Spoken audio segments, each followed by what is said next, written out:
আসসালামু আলাইকুম সবাইকে। সবাই একটু কমেন্টে জানিয়ে দাও আমার ভয়েস ঠিকমতো শুনতে পাচ্ছ কিনা এবং স্ক্রিনে লেখা ঠিকমতো দেখতে পাচ্ছ কিনা। আজকে একটা নতুন চ্যাপ্টার শুরু করতেছি এবং এটা একটা এক্সাইটিং চ্যাপ্টার। অ্যান্ড এই চ্যাপ্টারটার ভালো দিক হচ্ছে এই চ্যাপ্টারটা পড়ার জন্য আগে তেমন বেসিক না থাকলেও হয়। একদম নতুন করে আলোচনা শুরু হবে ইনশাল্লাহ। একদম নতুন করে আলোচনা শুরু করব, সো আশা করি সবাই ঠিকঠাক মতো শুনতে পাচ্ছ। Okay fine. সো ওকে,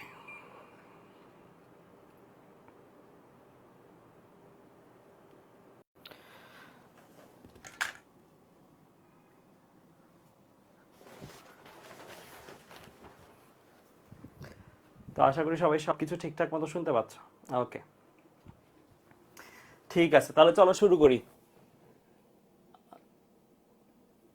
ওকে ঠিক আছে, ঠিক আছে, তাহলে চলো স্টার্ট করি। সো আজকের ক্লাসে আমরা পড়বো পর্যাবৃত্ত গতি অধ্যায়। এই পর্যাবৃত্ত গতি অধ্যায়টা তোমাদের জন্য মানে বলতে পারো একটা আশীর্বাদ স্বরূপ অধ্যায়। কারণ কি এই চ্যাপ্টারটার মধ্যে যে যে কনসেপ্টগুলো আছে, এই কনসেপ্টগুলো যদি কেউ বুঝে পড়ে তাহলে যত প্রশ্নই ঘুরাক না কেন তুমি লজিক্যালি উত্তর পর্যন্ত যেতে পারবা। হ্যাঁ, প্র্যাকটিস কম থাকলে অল্প সময় যাবা, প্র্যাকটিস বেশি থাকলে দ্রুত যাবা, বাট তুমি ইভেনচুয়ালি সলভ করতে পারবা যদি ক্লাসগুলো ধারাবাহিকভাবে বেসিক সহ করো। ঠিক আছে, এই চ্যাপ্টারটার ডিপেন্ডেন্সিগুলো বলি। ঠিক আছে, এই চ্যাপ্টারের ডিপেন্ডেন্সি বলি, যদিও তোমাদের শর্ট সিলেবাস, তারপর আমি বলি এই চ্যাপ্টারটার মাহাত্ম্য কি। এই চ্যাপ্টারটা অষ্টম, তো এই চ্যাপ্টারটা যে ভালো পারবে সে এর পরের অধ্যায়, নবম অধ্যায় তরঙ্গ, সেটা ভালো পারবে। এই নবম অধ্যায় যে ভালো পারবে সে তারপরে ফিজিক্স দ্বিতীয় পত্র ভৌত আলোক বিজ্ঞান অধ্যায়, এই অধ্যায়টা ভালো বুঝবে। হ্যাঁ, আর ভৌত আলোক বিজ্ঞান অধ্যায়টা সাথে অল্প একটু পার্ট আধুনিক পদার্থবিজ্ঞান, এটা অবশ্য না লিঙ্ক করলেও হয়, বাট শুরু হচ্ছে বেসিকের এই জায়গা থেকে আর কি। মানে এই জায়গাটা যে যত বেশি ক্লিয়ার সে আসলে পরের গুলা রিলেট করতে পারবে, নাহলে না বুঝে মুখস্থ করার মতন হবে ব্যাপারটা। তাহলে চলো স্টার্ট করি আমরা। সো বিসমিল্লাহির রহমানির রহিম, আমরা স্টার্ট করতেছি আমাদের আজকের ক্লাস। এই চ্যাপ্টারে অনেক অ্যানিমেশন আছে, তাই আমি এই সফটওয়্যারটা ইউজ করেই পড়াবো। হ্যাঁ, এখনো তোমরা লেখাগুলো পাবা, সবকিছুই পাবা। আচ্ছা, তো দেখো আমরা পর্যাবৃত্ত গতি পড়বো। নামটার মধ্যেই লুকানো আছে কি আছে, একটা গতি লুকানো আছে, তাই না? তার মানে পর্যাবৃত্ত গতি গতিরই একটা ক্লাসিফিকেশন বা গতির একটা প্রকারভেদের মধ্যে পড়বে। ঠিক আছে, আচ্ছা, তো পর্যাবৃত্ত গতি প্রথমে যদি আমি গতিটাকে দেখি, এটা গতির মধ্যে গতিটাকে আমরা দুই ভাগে ভাগ করতে পারবো। একটা হচ্ছে পর্যাবৃত্তিক গতি আর একটা পর্যাবৃত্তিক নয়। কিসের বেসিসে ভাগ করছে এটা? একটা গতি রিপিট হচ্ছে কিনা সেটার বেসিসে। মানে একটা গতি একটা সুনির্দিষ্ট সময় পর পর একই প্যাটার্ন ফলো করতেছে, তাহলে সেই গতিগুলোকে পর্যাবৃত্তিক গতি বলবো। আর পর্যাবৃত্তিক গতি এটা কিন্তু আমি তোমাদেরকে সামনের সাইডে একদম অ্যানিমেশন সহ দেখাবো। আপাতত এই যে বর্তমান সাইডটা দেখতে পারতেছো, এটা হচ্ছে ফ্লো চার্ট। এই চ্যাপ্টারের ফ্লো চার্ট, এই চ্যাপ্টারটা কিভাবে কি আগাবে, মানে পরিণাম আমরা যে অধ্যায়ে আমরা কি কি পড়ব সেই জিনিসগুলো। তো গতিকে আমরা রিপিট হচ্ছে কি হচ্ছে না, যদি রিপিট হয় ইয়েস তাহলে পর্যাবৃত্তিক গতি, আর যদি রিপিট না হয় তাহলে পর্যাবৃত্তিক গতি নয় এরূপ। এগুলোর আবার ক্লাসিফিকেশন আছে, এগুলো আমাদের পাঠ্যসূচিতে নাই, সো এগুলো আমরা পড়বো না। পর্যাবৃত্ত গতিকে আবার দুই ভাগে ভাগ করা যায়। হ্যাঁ, একটা শর্ত মানলে তাদেরকে স্পন্দন গতি বলে, আর ওই শর্তটা যদি না মানে তাদেরকে স্পন্দন নয় এরূপ বলি। তো কোন শর্ত এটা একটু পরেই দেখতেছি, আপাতত জাস্ট জানা রাখি যে হ্যাঁ পর্যাবৃত্ত গতির আন্ডারে কে স্পন্দন গতি থাকবে, এরকম একটা জিনিস। স্পন্দন নয় এদেরও ক্লাসিফিকেশন আছে, বাট এগুলো আমরা পড়বো না কারণ এগুলো আমাদের সিলেবাসে নাই, মানে বইই নেই আর কি। স্পন্দনকে আবার আরেকটা কন্ডিশনের উপর ভিত্তি করে দুই ভাগে ভাগ করা যায়, একটা সরল ছন্দিত স্পন্দন গতি আর একটা দমিত ছন্দিত স্পন্দন গতি। তো অনেকেই ভাবতে পারছো এইগুলো কি ভাইয়া, কিছুই তো বলতেছেন না শর্ত, এগুলোই সামনে আসতেছে। আপাতত ফ্লো চার্টটা দেখো। আমরা এই অধ্যায়ে বেসিক্যালি এই অংশটা আমাদের পাঠ্য। হ্যাঁ, দমিত ছন্দিত স্পন্দন নিয়ে একটা প্যারা আছে, বাট ওই প্যারাটা আসে না কোথাও, একটা এমসিকিউর জন্য জাস্ট পড়লেও পড়ে রাখতে পারো, একটা প্যারা আছে বইতে, দ্যাটস ইট। বাট মেইন আলোচনা হবে এইগুলা। আরো যদি বলি মেইন আলোচনা হবে অ্যাকচুয়ালি এটাতেই সবচেয়ে বেশি আমরা আলোচনা করব। ঠিক আছে, এই অধ্যায়ে স্প্রিং এর ম্যাথগুলা, সরল দোলকের ম্যাথগুলা একদম ক্রিস্টাল ক্লিয়ার হয়ে যাবে ইনশাল্লাহ। ঠিক আছে, তাহলে এটা হচ্ছে একটা ফ্লো চার্ট। তো সবাই একটু ফ্লো চার্ট একটু আঁকে ফেলো, এটা একদম চ্যাপ্টারের শুরুতেই থাকা উচিত। ফ্লো চার্টটা একটু এঁকে ফেলো, তারপরে আমরা সামনের দিকে আগাচ্ছি। আঁকা হলে ডান বলিও ভাইয়া। ভাইয়া এটা কোনো চ্যাপ্টারের সাথে রিলেটেড আছে প্লিজ? নো, আমি এটাই তো বললাম যে এই চ্যাপ্টার থেকে শুরু, মানে রিলেটেড আছে, এই চ্যাপ্টারের সাথে রিলেটেড আছে, সামনের অধ্যায়গুলো রিলেটেড আছে, এইটা থেকে শুরু, মানে এটা হচ্ছে মাদার। মানে ভেক্টর যেমন শুরুর ছিল, ভেক্টরের সাথে গতিবিদ্যা কানেক্টেড, গতিবিদ্যার সাথে ভেক্টরের সাথে নিউটনীয় বলবিদ্যা কানেক্টেড, কাজ শক্তি ক্ষমতা, এই একটা প্যাটার্ন গেল না। এইটা হচ্ছে আরেকটা শুরু বলতে পারো, ঠিক আছে? ওকে ফাইন, ঠিক আছে ঠিক আছে, তাহলে আমরা আশা করি তুলতে পারছি। ঠিক আছে, এটা হচ্ছে আমাদের ফ্লো চার্ট, এই চ্যাপ্টারটা কিভাবে আমরা আগাবো। আচ্ছা, এরপরে আমরা বলতেছিলাম যে পর্যাবৃত্তিক গতি নিয়ে আমরা আলাদা স্লাইড পড়ব, এই সেই স্লাইড, এখানে আমরা এই পর্যাবৃত্তিক গতি নিয়ে আলোচনা করবো। দেখো উপরে কি লেখা আছে, পিরিয়ডিক মোশন, তাই না? সো এই পিরিয়ড, এই কথাটাকে আমি আলাদা একটা অন্য কালার দিয়ে লিখছি। কারণ কি? কারণ হচ্ছে তোমরা ছোটবেলায় এই যে স্কুলের ঘন্টা বাজতো না, একটা সুনির্দিষ্ট 50 মিনিট যেত একটা ঘন্টা বাজতো, 50 মিনিট যেত একটা ঘন্টা বাজতো, মানে পিরিয়ড জিনিসটা কি, একটা সুনির্দিষ্ট সময় পর পর যদি একটা ইভেন্ট ঘটে, একটা সুনির্দিষ্ট সময় পর পর যদি একটা ঘটনা ঘটে, এটাকে আমরা পিরিয়ড হিসেবে সিগনিফাই করতে পারি বা বলতে পারি। এখন কোনো গতি বা মোশন যদি পিরিয়ডিক হয়, অর্থাৎ একটা পিরিয়ড মেনে চলে, তাহলে সেটাই আসলে কি হিসেবে কনসিডার্ড হবে, পিরিয়ডিক মোশন হিসেবে কনসিডার হবে। বাংলায় যেটাকে বলি আমরা পর্যাবৃত্তিক গতি। তো একটা এক্সাম্পল দেখো, এক্সাম্পল দেখলে আরো ক্লিয়ার হয়ে যাবে। এই যে দেখো একটা লাল ডটকে কেন্দ্র করে একটা নীল বল ঘুরতেছে বা নীল একটা বিন্দু ঘুরতেছে। এই যে বিন্দুটা ঘুরতেছে, সে ঘোরার মুহূর্তে কিছু সময় পর, ধর আমি এখানে একটা স্পট দিলাম, সে কিছু সময় পর পর কি এখানে আসতেছে না, আসতেছে, এবং আসার প্যাটার্নটা কিরকম, সে নিচ দিক দিয়ে আসতেছে এবং উপর দিক দিয়ে বের হয়ে যাচ্ছে। এটা কিন্তু তুমি এখানেই স্পট দিতে হবে এমন কোনো কথা নেই, তুমি এই স্পটেও চিন্তা করতে পারো, যে কোনো জায়গায় তুমি চিন্তা করো না কেন, ওই জায়গায় তুমি দেখবা যে সে একটা সুনির্দিষ্ট দিক দিয়ে প্রবেশ করতেছে আর একটা সুনির্দিষ্ট সময় পর পর এখানে আসতেছে, তাই না? দেখো তো মিলছে কিনা। এই স্পটে সে ধরো প্রতিবার 2 সেকেন্ড পর, 2 সেকেন্ড লাগে তার এখান থেকে এখানে আসতে, 2 সেকেন্ড পর পর সে কি এখান দিয়ে আসতেছে এবং প্রবেশ করতে। কয়টা কথা এখানে আছে? 2টা কথা আছে। একটা হচ্ছে একটা সুনির্দিষ্ট সময় পর পর একটা পার্টিকুলার পয়েন্টে আসবে, গতিপথের যে কোনো একটা বিন্দুতে একটা সুনির্দিষ্ট সময় পর পর হাজির হবে এবং একই দিক থেকে হাজির হবে, এবং কি একই দিক হতে হাজির হবে। এই 2টা শর্ত হচ্ছে কোন একটা গতি পর্যাবৃত্তিক গতি হবে কিনা সেটার ডিসাইডার। এই 2টা শর্ত যদি মানে, তাহলে তুমি তাদেরকে পর্যাবৃত্তিক গতি বলতে পারো। এখানে কিন্তু খেয়াল রাখতে হবে, ধরো একটা বস্তু একটা সুনির্দিষ্ট সময় পর পর আসতেছে, এখানে আসতেছে, কিন্তু একই দিক থেকে আসতেছে না, উল্টা দিক থেকে আসতেছে, অন্য দিক থেকে আসছে, তাহলে কিন্তু সে পর্যাবৃত্তিক গতি হবে না। আবার একটা সুনির্দিষ্ট দিক এ আসতেছে, ধরো এখান দিয়ে আসতেছে, প্রতিবার এই পয়েন্টে এদিক দিয়ে আসতেছে, এমনি আসতেছে, প্রথমবার 2 সেকেন্ড পরে আসলো, পরেরবার 1 সেকেন্ড পরে আসলো, পরেরবার 5 সেকেন্ড পরে আসলো, তাহলেও কিন্তু পর্যাবৃত্তিক গতি হবে না। মানে দুইটাই একই সাথে তার মানতে হবে। যদি একই সাথে মানে, তাহলে সেটা পর্যাবৃত্তিক গতি হিসেবে বিবেচিত হবে। আচ্ছা, এই গতিপথটা কি, গতিপথটা কি বৃত্তাকার? সবসময় কি পর্যাবৃত্তিক গতি বৃত্তাকার হতে হবে? নো, নট নেসেসারি, যে কোনো শেপেরই হতে পারে। যেমন এখানে দেখো একটা চতুর্ভুজ বা আয়তক্ষেত্র আকৃতির কি গতিপথ আছে, এখানে এই বলটা এখান দিয়ে যাত্রা শুরু করছে, আবার এখানে আসছে, এই যে একটা সুনির্দিষ্ট সময় পর পর সে একই পয়েন্টে এসে পড়তেছে। দেখো তো এই 2টো শর্ত মানতেছে কিনা। একটা সুনির্দিষ্ট সময় পর পর সে এই পয়েন্টে আসছে, কথা কারেক্ট, ইয়েস। এরপরে একই দিক থেকে আসতেছে, কথা কারেক্ট, ইয়েস। একই দিক থেকে প্রত্যেকবার আসতেছে, এই পার্টিকুলার পয়েন্টে একই দিক থেকে ঢুকতেছে, তাহলে আমি তাকে পর্যাবৃত্তিক গতি বলতে পারবো। তার মানে শেপটা কিন্তু বৃত্তাকার, চতুর্ভুজাকৃতির, ইনফ্যাক্ট যে কোনো র্যান্ডম শেপ, এটাও একটা পর্যাবৃত্তিক গতি, যে এরকম যদি করতে থাকো না, এটাও একটা পর্যাবৃত্তিক গতি। ঠিক আছে, যে কোনো শেপেরই হতে পারে। তাহলে এটা একটা জিনিস লিখে রাখো, এই 2টো শর্ত তো লিখবা। এবং গতিপথ, এটা বিশেষ করে মেডিকেলে যারা পরীক্ষা দেওয়া তাদের জন্য আর কি, গতিপথ যে কোনো হতে পারে, যে কোনো শেপের হতে পারে আর কি, বৃত্তাকার, চতুর্ভুজ আকৃতি, যে কোনো শেপের হতে পারে। ক্লিয়ার? বুঝতে পারছো? এটা একটা ইম্পর্টেন্ট পয়েন্ট, কিন্তু এটা লিখে রাখো। ঠিক আছে, বোঝা গেছে তো? লিখছো সবাই? লিখা হলে বলিও, লিখা হলে ভাইয়াকে বলিও, ডান বলিও। তাসমিয়া সুলতানা, তুর্য সরকার প্রিন্স, এশা, তুবা খন্দকার, মৌ তুলে ফেলছো, ফাইন। আচ্ছা, তাহলে আমরা পর্যাবৃত্তিক গতি কি চিনলাম। যদি পর্যাবৃত্তিক গতির ডেফিনেশন আসে, এটা লিখে দিতে পারবা না। এই 2টা পয়েন্ট স্যাররা খুঁজবে সংজ্ঞায়, জ্ঞানমূলকে এই 2টা পয়েন্ট আছে কিনা সেটাই খুঁজবে। এই 2টা পয়েন্ট সহ নিজের ভাষায় লিখবা, যে গতি একটি নির্দিষ্ট সময় পর পর একই দিক হতে পুনরাবৃত্তি ঘটায় তাদেরকে কি গতি বলে? পর্যাবৃত্তিক গতি বলে। ঠিক আছে, বলে দিবা নিজের ভাষায়। আচ্ছা, এরপরে আমরা পর্যাবৃত্তিক গতির আন্ডারে 2টা ভাগ দেখছিলাম, ওই যে 4টা। পর্যাবৃত্তিক গতির ভেতরে স্পন্দন ছিল, স্পন্দন নয় এরকম গতি ছিল। স্পন্দন কোনগুলো, মানে কোন পর্যাবৃত্তিক গতিগুলোকে স্পন্দন গতি বলবো?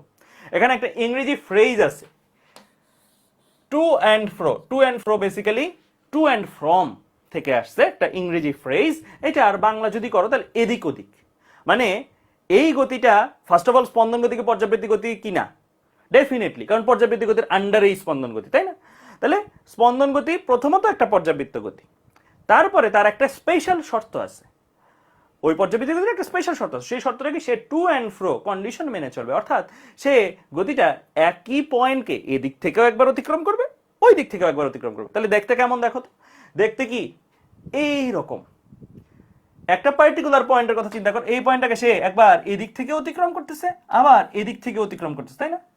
এখন আমি জানি সবার মনের মধ্যে একটা প্রশ্ন চলতেছে, সে প্রশ্নটা হলো আপনি তো একটু আগেই বললেন পর্যাবৃত্তিক গতি হইতে হলে একটা শর্ত, দুইটা শর্ত মানতে হয়, আর দুইটা শর্তের মধ্যে দ্বিতীয় শর্তটাই ছিল এরকম, কোন একটা বিন্দুকে একই দিক থেকে অতিক্রম করবে, একই দিক থেকে অতিক্রম করবে। তাইলে স্পন্দন গতি বুঝলাম, কিন্তু স্পন্দন গতি তো পর্যাবৃত্ত গতি হয় না, এটা স্বাভাবিক প্রশ্নটা আসা। এটার কনসেপ্টটা কি তাহলে?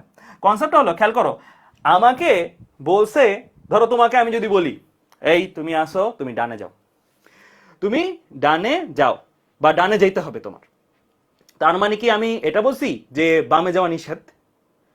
আর আমি যদি তোমাকে ডানে যাইতে বলি তার মানে কি বামে যাওয়া নিষেধ? এমনও তো হতে পারে তুমি বাম হয়ে ঘুরে আবার ডানে আসতে পারছো, বাম হয়ে ঘুরেও তো ডানে আসতে পারো, তাই না? তাহলে পর্যাবৃত্তি গতির এই যে শর্তটা একটু আগে যেটা পড়ছি, একই দিক হতে গতির পুনরাবৃত্তি হবে, এখানে কি কোথাও বলা ছিল বিপরীত দিক থেকে আসা হারাম, বিপরীত দিক থেকে আসলে গুনাহ হবে? বলা ছিল না কিন্তু। তার মানে এখানে খেয়াল করো, সেই এই গতিটা পর্যাবৃত্তি গতি কিভাবে হয়, এই যে প্রথমবার সে এদিক দিয়ে আসছিল, আবার অ্যানিমেশনটা দেখো দরকারে, প্রথমবার সে কি এদিক দিয়ে আসছে, পরের বার সে এদিক দিয়ে গেছে, কিন্তু থার্ড টাইম আবার যখন আসছে তখন আবার কিন্তু এদিক থেকে আসে। তাহলে এই বেটা আর এই বেটা মানে এই ডিরেকশন দুইটা আর কি, এই ডিরেকশন দুইটা তো শর্ত মানে না? হ্যাঁ, মাঝখান দিয়ে একবার উল্টা আসছে, কিন্তু উল্টার সাথে তো নিষেধ নাই, একই দিক থেকে আসলেই হইলো, উল্টা ঘুরে আবার আসলেই হইলো। সো এই দুইটা জিনিস মিলাই কিন্তু পর্যাবৃত্তি গতির শর্ত ঠিকই মানতেছে, এই দুইটা মিলাই মানতেছে না, কিন্তু এইটা আর এটা মিলাই কিন্তু মানতেছে, একই দিক হতে গতির পুনরাবৃত্তি। হ্যাঁ, মাঝখানে একবার সে উল্টা ঘুরছে, কিন্তু উল্টা ঘোরার তো কোনো নিষেধাজ্ঞা ছিল না, নিষেধাজ্ঞা যেহেতু ছিল না, সো ওইটা তোমাকে অ্যালাউ করতে হবে। তার মানে এটা একটা পর্যাবৃত্ত গতি কিনা, ফার্স্ট অফ অল এই অ্যানিমেশনটা দেখে বলো এটা একটা পর্যাবৃত্ত গতি কিনা। একটা নির্দিষ্ট সময় পর পর একই বিন্দুতে আসতেছে, ইয়েস। একটা নির্দিষ্ট সময় পর পর তুমি বলতে পারো ভাইয়া মাঝখান দিয়ে যখন আসছে তখন তো ওই সময় না, ওইটা আমি কনসিডারই করবো না, এখানে যে আসছিল মাঝখানে সেটা কনসিডার করবো, আমি কনসিডার করবো এইভাবে আসতেছে কিনা, একটা নির্দিষ্ট সময় পর পর একই দিক হতে আসছে। মানে ধরো সাপোজ এইখানে যে সে প্রথমবার আসছে তখন ধরো ঘড়ির কাটার সময় 0 সেকেন্ড, এখানে সে যখন তৃতীয়বার আসছে তখন ঘড়ির কাটার সময় ধরো সাপোজ ধরো কথার কথা 2 সেকেন্ড। হ্যাঁ, আবার সে মাঝখান দিয়ে আবার এরকম গেছে, আবার সে ঘুরে আবার সে এখানে আসছে না, আবার এখানে আসছে। তাহলে এইটা আর এটার মধ্যবর্তী সময় ব্যবধান, মানে এখান থেকে এখানে মধ্যবর্তী ধরো সাপোজ ঘড়ির কাটার সময় আছে 4 সেকেন্ড এখন, তাহলে দেখো তো 0 সেকেন্ড সময়ে সে এই পয়েন্টটাকে ডান পাশ থেকে অতিক্রম করতেছিল, 2 সেকেন্ড সময়ে আবার এই পয়েন্টটাকে সে ডান পাশ হতে অতিক্রম করতেছিল, 4 সেকেন্ড ঘড়ির কাটা যখন সময় তখনও সে আবার ডান পাশ হতে অতিক্রম করছে। তাহলে দেখো এই পয়েন্টকে সে অতিক্রম করছে ডান পাশ হতে কত সময় ব্যবধানে, 2 সেকেন্ড পর পর, 2 সেকেন্ড পর পরের বার আবার এখানে আসবে কখন, 6 সেকেন্ডে ঘড়ির কাটা, দ্যাট মিন্স আরো 2 সেকেন্ড পর পর, অর্থাৎ একটা সুনির্দিষ্ট সময় পর পর একই বিন্দুকে একই নির্দিষ্ট দিক থেকে অতিক্রম করতেছে। মাঝখানে সে এভাবে গেল কিনা ওইটা আমরা গণলামই না, ঠিক আছে? তো এই শর্ত কিন্তু, এই গতিটা কিন্তু ওই শর্তগুলা মানে, তার মানে এটা কিন্তু ফার্স্ট অফ অল একটা পর্যাবৃত্ত গতি। বাট এটা একটা পর্যাবৃত্ত গতি হইলো, পর্যাবৃত্ত গতির মধ্যে একটু স্পেশাল না? আগের গুলার গতিপথ দেখো, আগের গুলা কি এরকম ঝামেলা দিছে তোমাকে, কোনো বিপরীত দিক থেকে আসছে না, এগুলো কোনো ঝামেলা দেয় না, এগুলোর ক্ষেত্রে এরকম কনফিউশনই আসে নাই। তো এইগুলোর চেয়ে এইটা পর্যাবৃত্তি গতির শর্ত মানতেছে, কিন্তু এটা একটু আলাদা, তাই না? বোঝা যাচ্ছে, কারণ এটাই একমাত্র গতি যেখানে একটা পার্টিকুলার পয়েন্টকে শুধু এক দিক দিয়ে না অন্য দিক দিয়েও ছেদ করা হয়, একটা সুনির্দিষ্ট বিন্দুকে সে একবার এক দিক দিয়ে না অন্য দিক দিয়েও ছেদ করে। তাই এই টাইপের পর্যাবৃত্ত গতিগুলোকে আমরা একটা স্পেশাল নাম দিই, এটাকে আমরা বলি কি, স্পন্দন গতি। তাহলে পর্যাবৃত্ত গতির আন্ডারেই কিন্তু স্পন্দন গতি। তাহলে আমাকে যদি বলে যে সকল পর্যাবৃত্তি গতি স্পন্দন গতি কিনা, আমি কি ইয়েস বলবো? সকল পর্যাবৃত্তি গতি কি স্পন্দন গতি? যেমন এই যে এটা তো পর্যাবৃত্তি গতি, এটা কি স্পন্দন? নো। এটা কি স্পন্দন? নো। এইটা স্পন্দন। সকল পর্যাবৃত্তি গতি স্পন্দন না, বাট সকল স্পন্দন গতি কিন্তু পর্যাবৃত্ত গতি, তাই না? এই যে এইটা কি একটা পর্যাবৃত্ত গতি কিনা? ইয়েস, এটা একটা স্পন্দন গতি প্লাস পর্যাবৃত্ত গতি, এটা অনলি পর্যাবৃত্তিক, কোনো স্পন্দন না, ঠিক আছে? এই জিনিসটা মাথায় রাখো। এই কনসেপ্টটা যদি বিল্ড আপ হয়ে যায় তাহলে দেখি তো তোমাদের কেমন বুঝলা। এখন আমি একটা টেস্ট নিব তোমাদের। হ্যাঁ, এই যে পেজ, এই পেজটাতে অনেক ধরনের গতি আছে। তোমার কাছে আমার প্রশ্ন, এই পেজে টোটাল পর্যাবৃত্তিক, এটা জানলেই তোমার আসলে কাজ হয়ে যাবে আর কি, পর্যাবৃত্তিক গতি কয়টি আর স্পন্দন গতি কয়টি? টোটাল পর্যাবৃত্তিক গতি কয়টা, টোটাল স্পন্দন গতি কয়টা বলো এই পেজে। তো ফার্স্ট অফ অল পর্যাবৃত্তিক গতি দেখো, এই যে এই ঘড়ির কাঁটা একটাই কনসেপ্ট, তিনটা আবার আলাদা কনসেপ্ট। একটা ঘড়ির কাঁটা বা ঘড়ির গতিটা, এই গতিতে দেখো প্রতিটি বিন্দুকে সে একটা সুনির্দিষ্ট সময় পর পর একই দিক হতে অতিক্রম করতেছে। আমি প্রথমে পর্যাবৃত্ত গতি কাউন্ট করতেছি, আমি স্পন্দন গতি কাউন্টই করতেছি না, প্রথম পর্যাবৃত্ত গতি গণি, ঠিক আছে? এটা একটা পর্যাবৃত্ত গতি কিনা? ইয়েস। একটা সুনির্দিষ্ট সময় পর পর সে একই বিন্দুতে আসে এবং একই দিক হতে অতিক্রম করে। পর্যাবৃত্ত গতি দুইটা শর্ত মানছে। তার মানে এটা একটা পর্যাবৃত্ত গতি। কাউন্ট নাম্বার 1, পর্যাবৃত্ত গতি একটা পাইছি। এটার দিকে দেখো, এটা এখানে একবার গেছে, আবার এখানে আসছে, আবার এখানে গেছে। এই যে এইবার যাওয়া আর এই যাওয়া, একই দিক হতে অতিক্রম করা হচ্ছে কোন একটা বিন্দুকে, ইয়েস। একটা সুনির্দিষ্ট সময় পর পর অতিক্রম করা হচ্ছে কোন একটা বিন্দুকে, ইয়েস, কারণ এই যে এইবার আর এইবার মিলে তো একই দিক হতে এবং একটা সুনির্দিষ্ট দিক থেকে অতিক্রম করা হচ্ছে। তার মানে এটা পর্যাবৃত্ত গতি দুইটা শর্ত মানতেছে, তার মানে এটা একটা পর্যাবৃত্ত গতি। এটা 2 নাম্বার, মানে আমার এই চিত্রে দ্বিতীয় পর্যাবৃত্ত গতি। এটার ক্ষেত্রে দেখো সূর্যের চারপাশে গ্রহের ঘূর্ণন, এদিক দিয়ে আসতেছে, এদিক দিয়ে যাচ্ছে, একটা সুনির্দিষ্ট সময় পর পর আসতেছে, ইয়েস, একটা নির্দিষ্ট দিক থেকে আসতেছে, ইয়েস, তার মানে এটাও একটা পর্যাবৃত্ত গতি। এটা আমার 3 নাম্বার পর্যাবৃত্ত গতি। এখানে ইলেকট্রনের ঘূর্ণন নিউক্লিয়াসের চারপাশে একটা সুনির্দিষ্ট সময় পর পর একই দিক হতে অতিক্রম করতেছে, ইয়েস, তাহলে শর্ত দুইটা যেহেতু মানে এটা 4 নাম্বার। তাহলে পর্যাবৃত্ত গতি পাইলাম কয়টা? 4টা। স্পন্দন গতি কয়টা? এটা কি স্পন্দন গতি টেস্ট করার জন্য নিজেকে কি প্রশ্ন করবা, এটা কি টু অ্যান্ড ফ্রো করতেছে কিনা, অর্থাৎ একটা সুনির্দিষ্ট বিন্দুকে সে দুই দিক থেকে অতিক্রম করতেছে কিনা। এই সুনির্দিষ্ট বিন্দুটাকে সে দুই দিক থেকে অতিক্রম করতেছে, নিচে দিয়ে একবার আসছে, উপর দিয়ে একবার গেছে, নো, তার মানে দুই দিক থেকে অতিক্রম করতেছে না, এদিক ওদিক করতেছে, এটা স্পন্দন গতি হবে না। এটার ক্ষেত্রে দেখো কোন একটা বিন্দুকে সে দুই দিক থেকে অতিক্রম করতেছে কিনা, ইয়েস, গতিপথের কোন একটা বিন্দুকে সে একবার এদিক থেকে অতিক্রম করতেছে, একবার এদিক থেকে অতিক্রম করতেছে, তাই না? কোন একটা পয়েন্টকে সে দুই দিক থেকে কিন্তু ক্রস করতেছে, তার মানে এটা একটা স্পন্দন গতি হিসেবে বিবেচিত হবে, ঠিক আছে? এরপরে এখানে দেখো এইটা কি কোনো স্পন্দন গতি কিনা, এটা কি কোনো স্পন্দন গতি হবে? দেখো এই পার্টিকুলার পয়েন্টকে সে একবার একই দিক থেকে অতিক্রম করছে, বিপরীত দিক থেকে কিন্তু অতিক্রম করতেছেন, তার মানে এটা স্পন্দন গতি হচ্ছে না, এটা স্পন্দন গতি হবে না। আবার এদিক দিয়ে দেখো, এইটাকে একটা স্পন্দন গতি হবে কিনা, এটাও একটা স্পন্দন গতি হবে না, কারণ একটা গতিপথের একটা বিন্দুকে সে একটা সুনির্দিষ্ট দিক থেকে অতিক্রম করতেছে, বিপরীত দিক থেকে কিন্তু অতিক্রম করতেছে না, তাহলে এটাও একটা স্পন্দন গতি হবে না। তার মানে আমার স্পন্দন গতি কিন্তু একটাই পাইলাম, সেই একটা হচ্ছে এই সরল দোলকের গতিটা। তাহলে খেয়াল রাখতে হবে, অনেকেই যেটা ভুল করে, যে আমি দেখতেছিলাম কমেন্টে অনেকেই যেটা ভুল করে, পর্যাবৃত্ত গতি 3টা, স্পন্দন গতি 1টা, অনেকেই অ্যান্সার দিচ্ছে এটা, এইটাই ভুল। অনেকে ভাবে স্পন্দন গতি পর্যাবৃত্ত গতি, দেখো এটা কিন্তু কাউন্টে দুইবারই আসবে, এটা পর্যাবৃত্ত গতি হিসেবেও কাউন্টে আসবে, স্পন্দন গতি হিসেবেও কাউন্টে আসবে, ঠিক আছে? সো অনেকে এটাকে স্পন্দন হবে, আরে এটা স্পন্দন, তাহলে বাকি যেগুলো আছে ওগুলো শুধু পর্যাবৃত্ত গতি 3, স্পন্দন গতি 1, এই ভুলটা করবা না, ঠিক আছে? যদি বলে এরকম একটা কিছু দিয়ে যে এখানে কয়টি পর্যাবৃত্ত গতি রয়েছে, তাহলে তোমার কিন্তু স্পন্দন গতিগুলোকে পর্যাবৃত্ত গতিতে কাউন্ট করতে হবে, ঠিক আছে? ক্লিয়ার? বুঝতে পারছো? ওকে ফাইন, তাহলে আমরা এই পর্যন্ত বুঝলাম, ঠিক আছে? আচ্ছা, এবার চলো সামনের দিকে আগাই। আমাদের তাহলে এখন থেকে যে কোনো গতি, তোমার কাছে যে কোনো এনি র্যান্ডম গতি যদি আমি বলি টেস্ট করো, এটা পর্যাবৃত্ত গতি কিনা, এটা স্পন্দন গতি কিনা, পারবা না? পর্যাবৃত্ত গতির জন্য তুমি দুইটা শর্ত মানে কিনা সেটা চেক করবা, আর স্পন্দন গতির জন্য একটা পয়েন্টকে সে এদিক ওদিক থেকে ছেদ করে কিনা এটা টেস্ট করবা, তাহলেই শেষ। তাহলে কিন্তু তোমার আর উদাহরণ মুখস্থ করা লাগে না, তুমি যে কোনো উদাহরণই তোমাকে থ্রো করলে তুমি ওই উদাহরণটা টেস্ট করে বলে দিতে পারো এটা পর্যাবৃত্ত গতি নাকি স্পন্দন গতি, ঠিক আছে? অনেকে আবার মুখস্থ করে মেডিকেলে উদাহরণ, মুখস্থ করার জিনিস এটা তুমি জানোই, মানে টেস্ট করলেই হয়, ঠিক আছে? আচ্ছা, এরপরে আমি আসি স্পন্দন গতির আন্ডারে কি ছিল, দুইটা জিনিস ছিল না, ওই যে ম্যাপটা মনে রাখো। স্পন্দন গতির আন্ডারে দুইটা জিনিস ছিল, একটা সরল ছন্দিত স্পন্দন গতি, একটা দমিত ছন্দিত স্পন্দন গতি। সরল ছন্দিত স্পন্দন গতির ইংরেজি নামটা হচ্ছে সিম্পল হারমোনিক মোশন, আর স্পন্দন গতির ইংরেজিটা হচ্ছে কিন্তু অসিলেশন, ঠিক আছে? অসিলেশন। আরেকটা জিনিস বলি স্পন্দন গতি সম্বন্ধে, যেহেতু স্পন্দন গতির ভেতরে ঢুকতেছি, ঢোকার আগে বলি, আমাদের কিন্তু সবার মধ্যেই একটা স্পন্দন গতি আছে। বলো স্পন্দন গতিটা কি? আমাদের প্রত্যেকের মধ্যে এটা আছে, হার্টবিট, এক্স্যাক্টলি। তো আমরা হৃদস্পন্দন বলি না, হৃদস্পন্দন আমাদের হার্টের যে বিটটা যে করে, এটাকে সংকোচন প্রসারণ, সংকোচন প্রসারণ যখন, তখন এই হার্টের যে প্রাচীরটা আছে, পেরিকার্ডিয়াম মনে হয় বলে, অনেক আগে বায়োলজি পড়ছি। সো ওইটা একটা, ওইটার যে গতিপথটা আছে, ওই গতিপথটা কিন্তু কি একটা সুনির্দিষ্ট বিন্দুকে, গতিপথটাকে আর কি, গতিপথের একটা সুনির্দিষ্ট বিন্দুকে সে একবার প্রসারণের সময় বাইরে দিয়ে ছেদ করে, আবার সংকোচনের সময় বাইরে থেকে ভেতরে আসার মাধ্যমে একবার ছেদ করে, তাহলে এদিক ওদিক কিন্তু গতিটা হয়, তাই না? তো আলটিমেটলি আমাদের প্রত্যেকের বডির ভিতরেই কিন্তু একটা কি আছে, ডিফল্ট একটা স্পন্দন গতি ইনস্টলড আছে, তাই না? আচ্ছা, যাই হোক, এখন আমি বলি সরল ছন্দিত স্পন্দন গতি। ফার্স্ট অফ অল, সরল ছন্দিত স্পন্দন গতি কিনা? ইয়েস। সরল ছন্দিত স্পন্দন গতি পর্যাবৃত্ত গতি কিনা? ইয়েস। প্রথমত সে একটা পর্যাবৃত্ত, তারপরে সে স্পন্দন, তারপরে স্পন্দনের পরে তার একটা হয়তো স্পেশাল একটা বৈশিষ্ট্য থাকবে, যেই বৈশিষ্ট্যের কারণে তাকে আমরা কি বলবো, স্পন্দনের মধ্যে আরেকটা ধাপ, অর্থাৎ সরল ছন্দিত স্পন্দন বলবো। ঠিক আছে, তো সরল ছন্দিত স্পন্দন বা সিম্পল হারমোনিক মোশন ইংরেজিতে বললে, সিম্পল হারমোনিক মোশনকে আবার শর্ট ফর্মে আমরা এই নামে রাখি। বেশিরভাগ সামনে আলোচনা যখন করব আমি তোমাদের খালি বলবো SHM।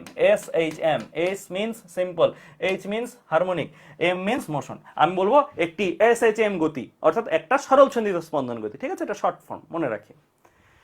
তো আমরা কোন টাইপের স্পন্দন গতিগুলোকে সরল ছন্দিত স্পন্দনের আন্ডারে ফেলবো?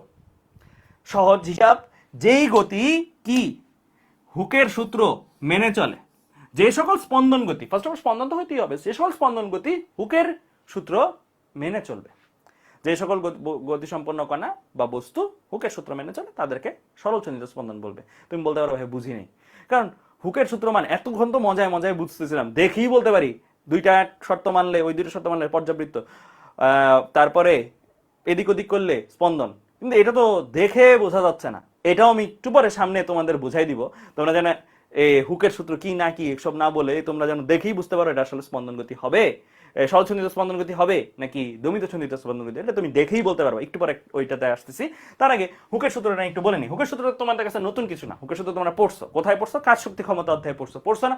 এরকম একটা ল কিন্তু সবারই পরে আসার কথা, পড়ছিলা এই লটা? পড়ছো তাই না? হুকের সূত্র কিন্তু তোমরা সবাই আসলে কি পারো, এমন কিন্তু না যে তোমরা পারো না। ঠিক আছে, যাই হোক, তারপর আমরা এটা আমাদের মতন করে আরেকবার দেখি। ঠিক আছে, এমন না যে আমি বলছিলাম যে পূর্বের বেসিক লাগবে না, এই যে লাগবে না কেন, কারণ এই চ্যাপ্টারে যে বেসিকটা দরকার ওটা এখানেই পড়াই দেওয়া হবে। এফ সমানুপাতিক -y, এফ কি? সাম্যাবস্থান অভিমুখী বল। ওয়াই কি?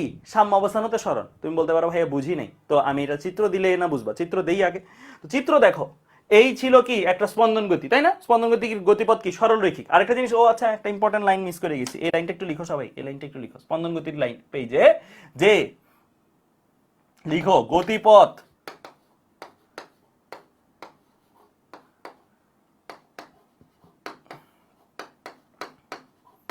সরল রৈখিক বা অন্যান্য গতিপথ হতে পারে। অন্যান্য গতিপথ হতে পারে, যেমন এমন হতে পারে না, হইতে পারে না, হইতে পারে তো, এটা বৃত্ত হইতে পারে, এরকম এরকম এরকম এরকম হইতে পারে তো, তো হতে পারে। ঠিক আছে, সরলরৈখিক ও অন্যান্য হতে পারে কিন্তু। ঠিক আছে, তার মানে এটা যে কোনোর মতনই বলতে পারি, কিন্তু হতে পারে। বাট এরপরে আমরা এখন সরল ছন্দিত স্পন্দন পড়বো। যাই হোক, এটা আমি বলিনি, তারপরে এটার গতিপথ নিয়ে আলোচনা করব। তো হুকের সূত্র বলতেছিলাম, এফ সমানুপাতিক -y। এফ এর পরিচয় কি? সাম্যাবস্থান অভিমুখী বল। ওয়াই এর পরিচয় কি? সাম্যাবস্থান হতে সরণ। তো চিত্রটা দেখাবো বলছিলাম, তো চিত্রটা এই যে সরল ছন্দিত শুধু স্পন্দন গতির চিত্র, একটু আগে দেখছিলাম, একটা বস্তু ওখান থেকে যাত্রা করে এদিকে আসে, আবার ওইদিকে যায়, এই যে তার গতিপথ কতখানি? এতখানি। এই গতিপথের মাঝখানে, সব থেকে মাঝখানে ধরো গতিপথটা 4 মিটার, পুরো 2 মিটার অবস্থান, অর্থাৎ মাঝামাঝি যে অবস্থানটা আছে, সেই অবস্থান বা সেই পয়েন্টটাকে আমরা নাম দিই সাম্যাবস্থান, ইকুইলিব্রিয়াম পজিশন বা সাম্যাবস্থান। ঠিক আছে, মিড পয়েন্টও বলে, গতিপথের মধ্যবিন্দু। এটা কি গতিপথ, যত বড়ই গতিপথ হোক না কেন, একদম মিড পজিশনটাই হচ্ছে আমার কি সাম্যাবস্থান হিসেবে বিবেচিত হবে। তো আমরা কি সরণ চিনি? সরণ যদিও 9, 10 এর কনসেপ্ট, দেখি তো তোমাদের বেসিক কেমন আছে। ধরো এটা একটা গাছ, হ্যাঁ, তো এই গাছ থেকে তোমার সরণ কত বলো? ধরো এই দূরত্বটা 4 মিটার, তোমার সরণ কত? তোমরা বলতে পারবা সরণ হচ্ছে 4 মিটার। হ্যাঁ, শুধু 4 মিটার বললে হবে না, তোমার এটা ভেক্টর রাশি। ভেক্টর রাশি ডিরেকশন কোন দিকে বলো? ডিরেকশন কি গাছ হতে তোমার দিকে নাকি তোমার হতে গাছের দিকে, কোনটা? 4 মিটার তো বুঝলাম মান, তো কোন ডিরেকশন হবে? তো আমি বলছি যে তোমার সরণ মাপতেছি। কার সরণ মাপতেছি? গাছের না, তোমার সরণ। তাহলে কোনটা, এইটা নাকি এটা? দেখি কে কে বলতে পারে, ক নাকি খ, কোনটা হবে? আমি বলছি তোমার সরণ, নট গাছের সরণ। গাছের থেকে তোমার সরণ, তার মানে গাছ হতে দূরত্ব মাপতে হবে। এটা কিন্তু অনেকেই বোঝে না যে সরণ জানে, কিন্তু সরণের ডিরেকশন জানে না। মান জানে, ডিরেকশন জানে। ডিরেকশন সবসময় কেমনে মাপতে হবে? ডিরেকশন সবসময় মাপতে হবে এইভাবে, যার সরণ বের করবা তার আদি অবস্থান থেকে অথবা তার প্রসঙ্গ কাঠামো থেকে, তা যে প্রসঙ্গ কাঠামো সবাই মাপতেছো সেটা থেকে তার ডিস্টেন্স। নর্মালি আমরা লিখতাম আগে, মনে আছে কিনা জানি না, আদি টু শেষ। সরণের ডিরেকশন সবসময় কি আদি টু শেষ, তাই না? ঠিক আছে, যদি গতিপথের মধ্যে থাকে। আর আরেকটা ভাবে বলা যায় প্রসঙ্গ টু অবস্থান, যার সরণ বের করতেছো তার অবস্থানের ডিস্টেন্স। তাহলে আমার এখানে এটা প্রসঙ্গ থেকে যার সরণ মাপতেছি তার অবস্থান কোথায় আছে, তার মানে এই সরণের ডিরেকশন কি এই দিকে, নট এদিকে। 4 মিটার এদিকে, 4 মিটার এদিকে। তাহলে এখন বলো তো এখানে সাম্য অবস্থান থেকে সরণ, ধরো এই যে এটা সাম্য অবস্থান, এটার ওয়াই এর পরিচয় কি, সাম্য অবস্থান থেকে সরণ।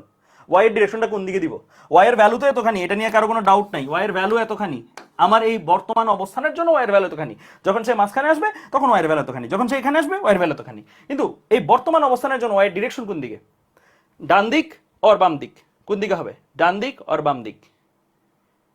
বর্তমান অবস্থানের জন্য ডান দিক, এক্স্যাক্টলি, এইটা ভুল করা যাবে না, কারণ এইটার উপরে বেস করে অনেক কিছু ডিপেন্ড করে। ওয়াই এর ডিরেকশন ডান দিকে, বস্তু যদি এদিকে থাকতো, বস্তুটা যদি এদিকে আসতো তাহলে ওয়াই ডিরেকশন কোন দিকে থাকতো, ওয়াই ডিরেকশন কোন দিকে হইতো, ডান দিকেই, তাই না, সাম্য অবস্থান থেকে বস্তুর দিকে। বস্তু যদি এদিকে থাকতো ওয়াই ডিরেকশন কোন দিকে হইতো, বাম দিক, ওয়াই এখন বাম দিকে, ঠিক আছে। বস্তু যদি এই দিকে থাকতো ওয়াই ডিরেকশন কোন দিকে, বস্তু যদি এদিকে থাকতো ওয়াই ডিরেকশন কোন দিকে, তখন জিরো ভেক্টর হয়ে যেত। ঠিক, যে কোনো দিকে ডিরেকশন হতে পারে, যে কোনো দিকে ডিরেকশন হতে পারে, ঠিক আছে, ক্লিয়ার।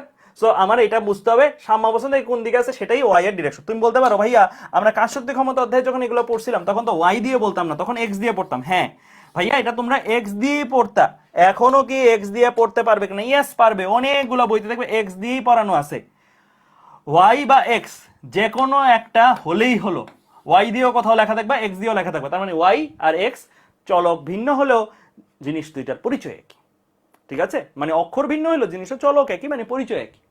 ওয়াই দিয়েও প্রকাশ করতে পারো, এক্স দিয়ে প্রকাশ করতে, কোনো কোনো বইতে ওয়াই দিয়ে, কোনো কোনো বইতে এক্স দিয়ে, আবার কোনো কোনো ম্যাথে ওয়াইতে, কোনো কোনো ম্যাথে এক্স দিয়ে। সো কনফিউজ হওয়ার কিছু নেই, ওয়াই আর এক্স একই জিনিস, ঠিক আছে। তো ওয়াই কি বা এক্স কি, সাম্য অবস্থান থেকে সরণ, এটার ভ্যালু তো সাম্য অবস্থান কতটুকু দূরে আছে সেই ভ্যালুটাই, আর এটার ডিরেকশন হচ্ছে সাম্য অবস্থান থেকে বস্তুর দিক, ক্লিয়ার গেল। এরপরে আসি এফ, এফ কি, সাম্য অবস্থানের দিকে বল। এফ এর ভ্যালু 10 নিউটন, মানে সাম্য অবস্থানের দিকে 10 নিউটন নামতেছে। এফ এর ভ্যালু 20 নিউটন, মানে সাম্য অবস্থানের দিকে 20 নিউটন নামতেছে। তার মানে এই যে এই বস্তুটা যদি এখানে থাকে, বলো তো এফ এর ডিরেকশন কোন দিকে হবে, বস্তু এই দিক, বস্তু যেদিকে থাকে তার থেকে সাম্য অবস্থানের ডিরেকশন যেতে হবে, বস্তু এই দিক, সাম্য অবস্থানের ডিরেকশন ওই দিকে, তাহলে ওই দিকে টান, তারপরে টানটা কোন দিকে কাজ করবে, টানটা হচ্ছে এই দিকে, ক্লিয়ার, টানটা হচ্ছে কি এদিকে, ঠিক আছে, বুঝতে পারছো। তাহলে খেয়াল করো বাই নেচার এই বস্তুটার মধ্যে, বাই নেচার বস্তু যখন এদিকে আসে, বস্তু যখন এইদিকে আসে তখন এক্স এর ডিরেকশন কোন দিকে হয়, সাম্য অবস্থান থেকে বস্তুর দিকে, অর্থাৎ এইদিকে। এফ এর ডিরেকশন কোন দিকে, বস্তু থেকে সাম্য অবস্থানের দিকে, বস্তু থেকে সাম্য অবস্থান মানে এইদিকে আর কি। তাহলে বাই নেচার যখন এক্স ডানে তখন এফ বামে, এক্স বলো বা ওয়াই বলো একই কথা, ঠিক আছে। যখন ওয়াই ডানে এফ বামে, আমি ইচ্ছা করে এক্স ওয়াই মিক্সচার করে পড়াচ্ছি, কারণ যেন তুমি শুধু এক্স এ ইউজ টু না হও বা শুধু ওয়াই তে ইউজ টু না হও, দুইটা যেন সেম ভাবে ইকুয়ালি তুমি ট্রিট করতে পারো। তার মানে এক্স বা ওয়াই যেটাই বলো এর সাথে এফ এর ডিরেকশন অলওয়েজ অপোজিট, এন্ড এই ডিরেকশনটা যে অপোজিট সেটা বোঝানোর জন্যই এই মাইনাসটা। তার মাইনাসের কাজ কি, শুধু দিক বোঝায়।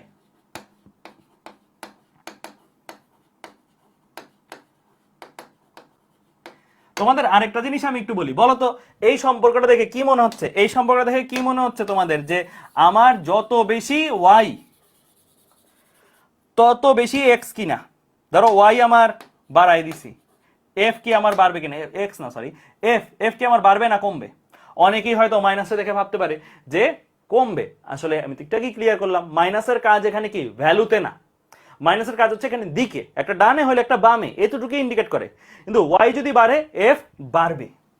এই সূত্র কিন্তু হুকের সূত্র অনেকেই মিস ইন্টারপ্রেট করে, ভাবে যে একটা বাড়লে আর একটা কমে, ওইটা হইতো যদি ব্যস্তানুপাতিক সম্পর্ক হইতো, যদি এরকম হইতো তাহলে ওইটা ঠিক ছিল, কিন্তু এটা তো এরকম না, এটা সমানুপাতিক, সমানুপাতিক সম্পর্ক বলে আমার মাইনাসের সমানুপাতিক, মাইনাসের দিক নির্দেশ করতেছে, তাহলে আমার একটা বাড়লে আরেকটা বাড়বে। তাহলে যত দূরে বস্তুটা থাকবে তত বেশি টাইনে ধরবে, যত বেশি দূরে থাকবো তত কি টান দিয়ে ধরবো, ঠিক আছে। এই সূত্রটাকে এভাবেও ইন্টারপ্রেট করা যায়।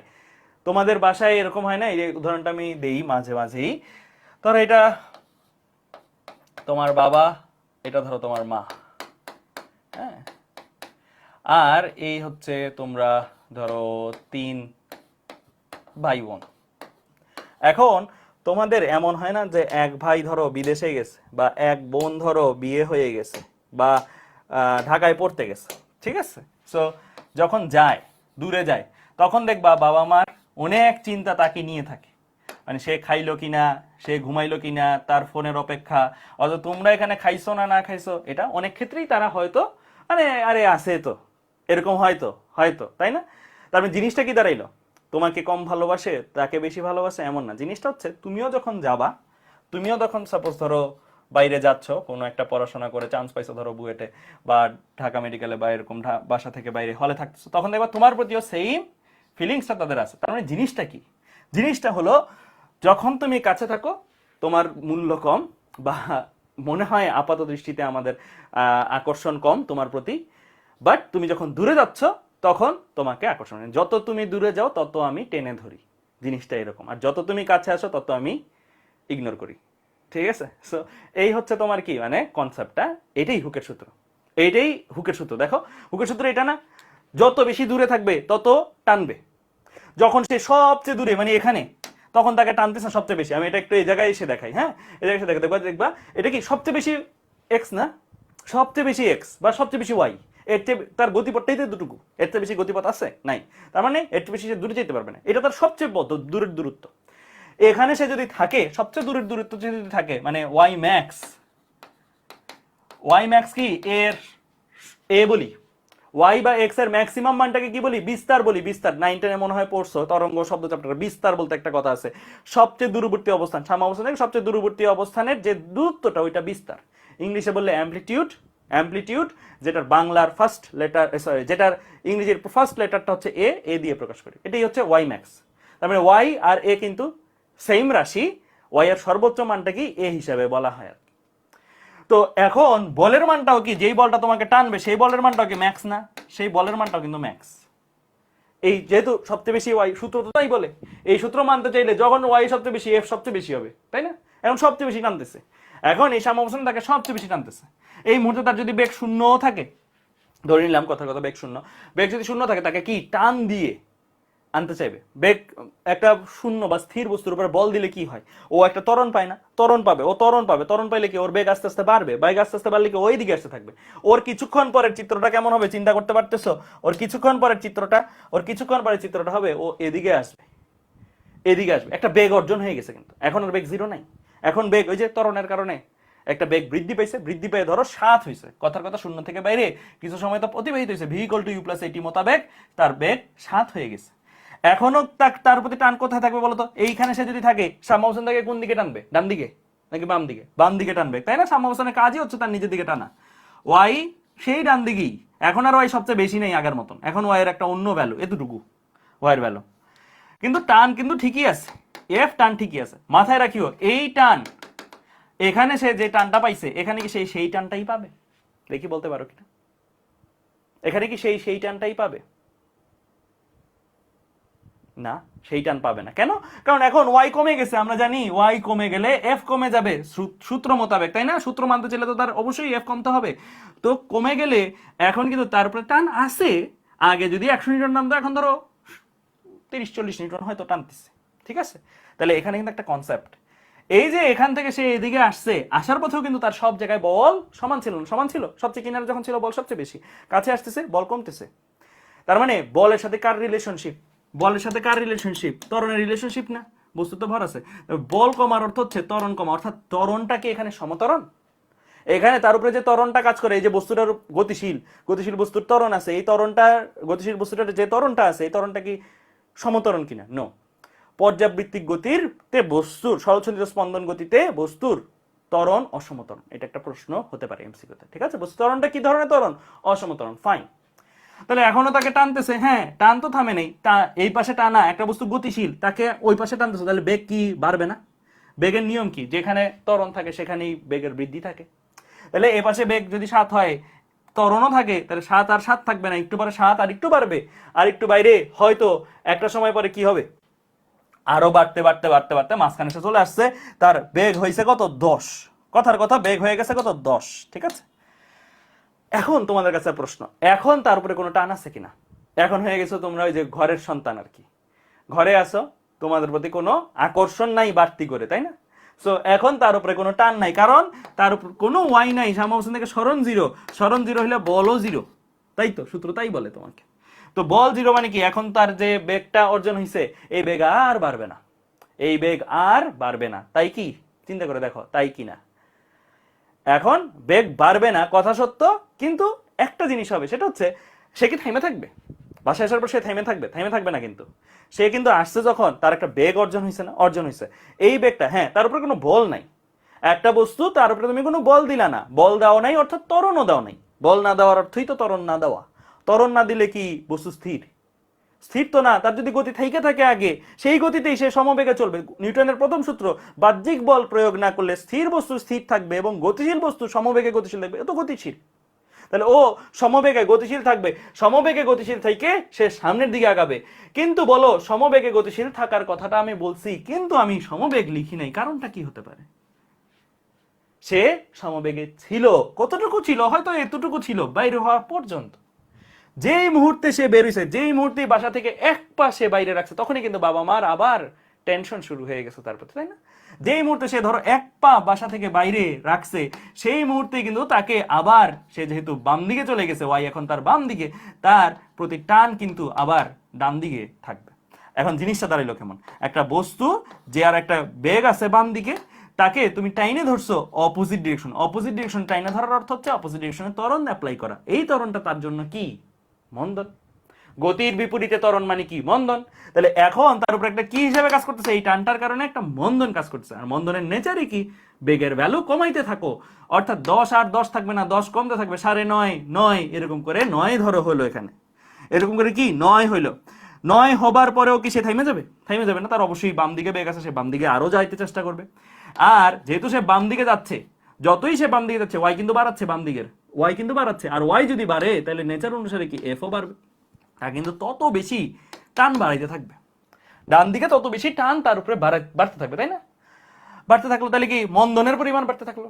মন্দনের পরিমাণ বাড়লে তার বেগটা হয়তো এখান থেকে অনেক লম্বা একটা পথ পাড়ি দিয়ে হয়তো 1 মিটার/সেকেন্ড বেগ কমছে, 10 থেকে 9 হয়েছে, কিন্তু এখান থেকে এতটুকু দূরে কিন্তু তার 9 না, একদম অনেকটা কমাই ফেলবে, অনেকটা কমাই ফেলে। এখান থেকে এ পর্যন্ত ধরো, এখান থেকে সমান পরিমাণ দূরত্ব, এখান থেকে সমান পরিমাণ দূরত্ব আমি এদিকে এসে পড়বো, আনবো সমান, এখানে যতটুকু আনছি না, এখান থেকে সমান পরিমাণ এতটুকু আস্তে আস্তে কিন্তু তার আর 1 বেগ কমবে না, তার হয়তো 5 হয়ে যাবে।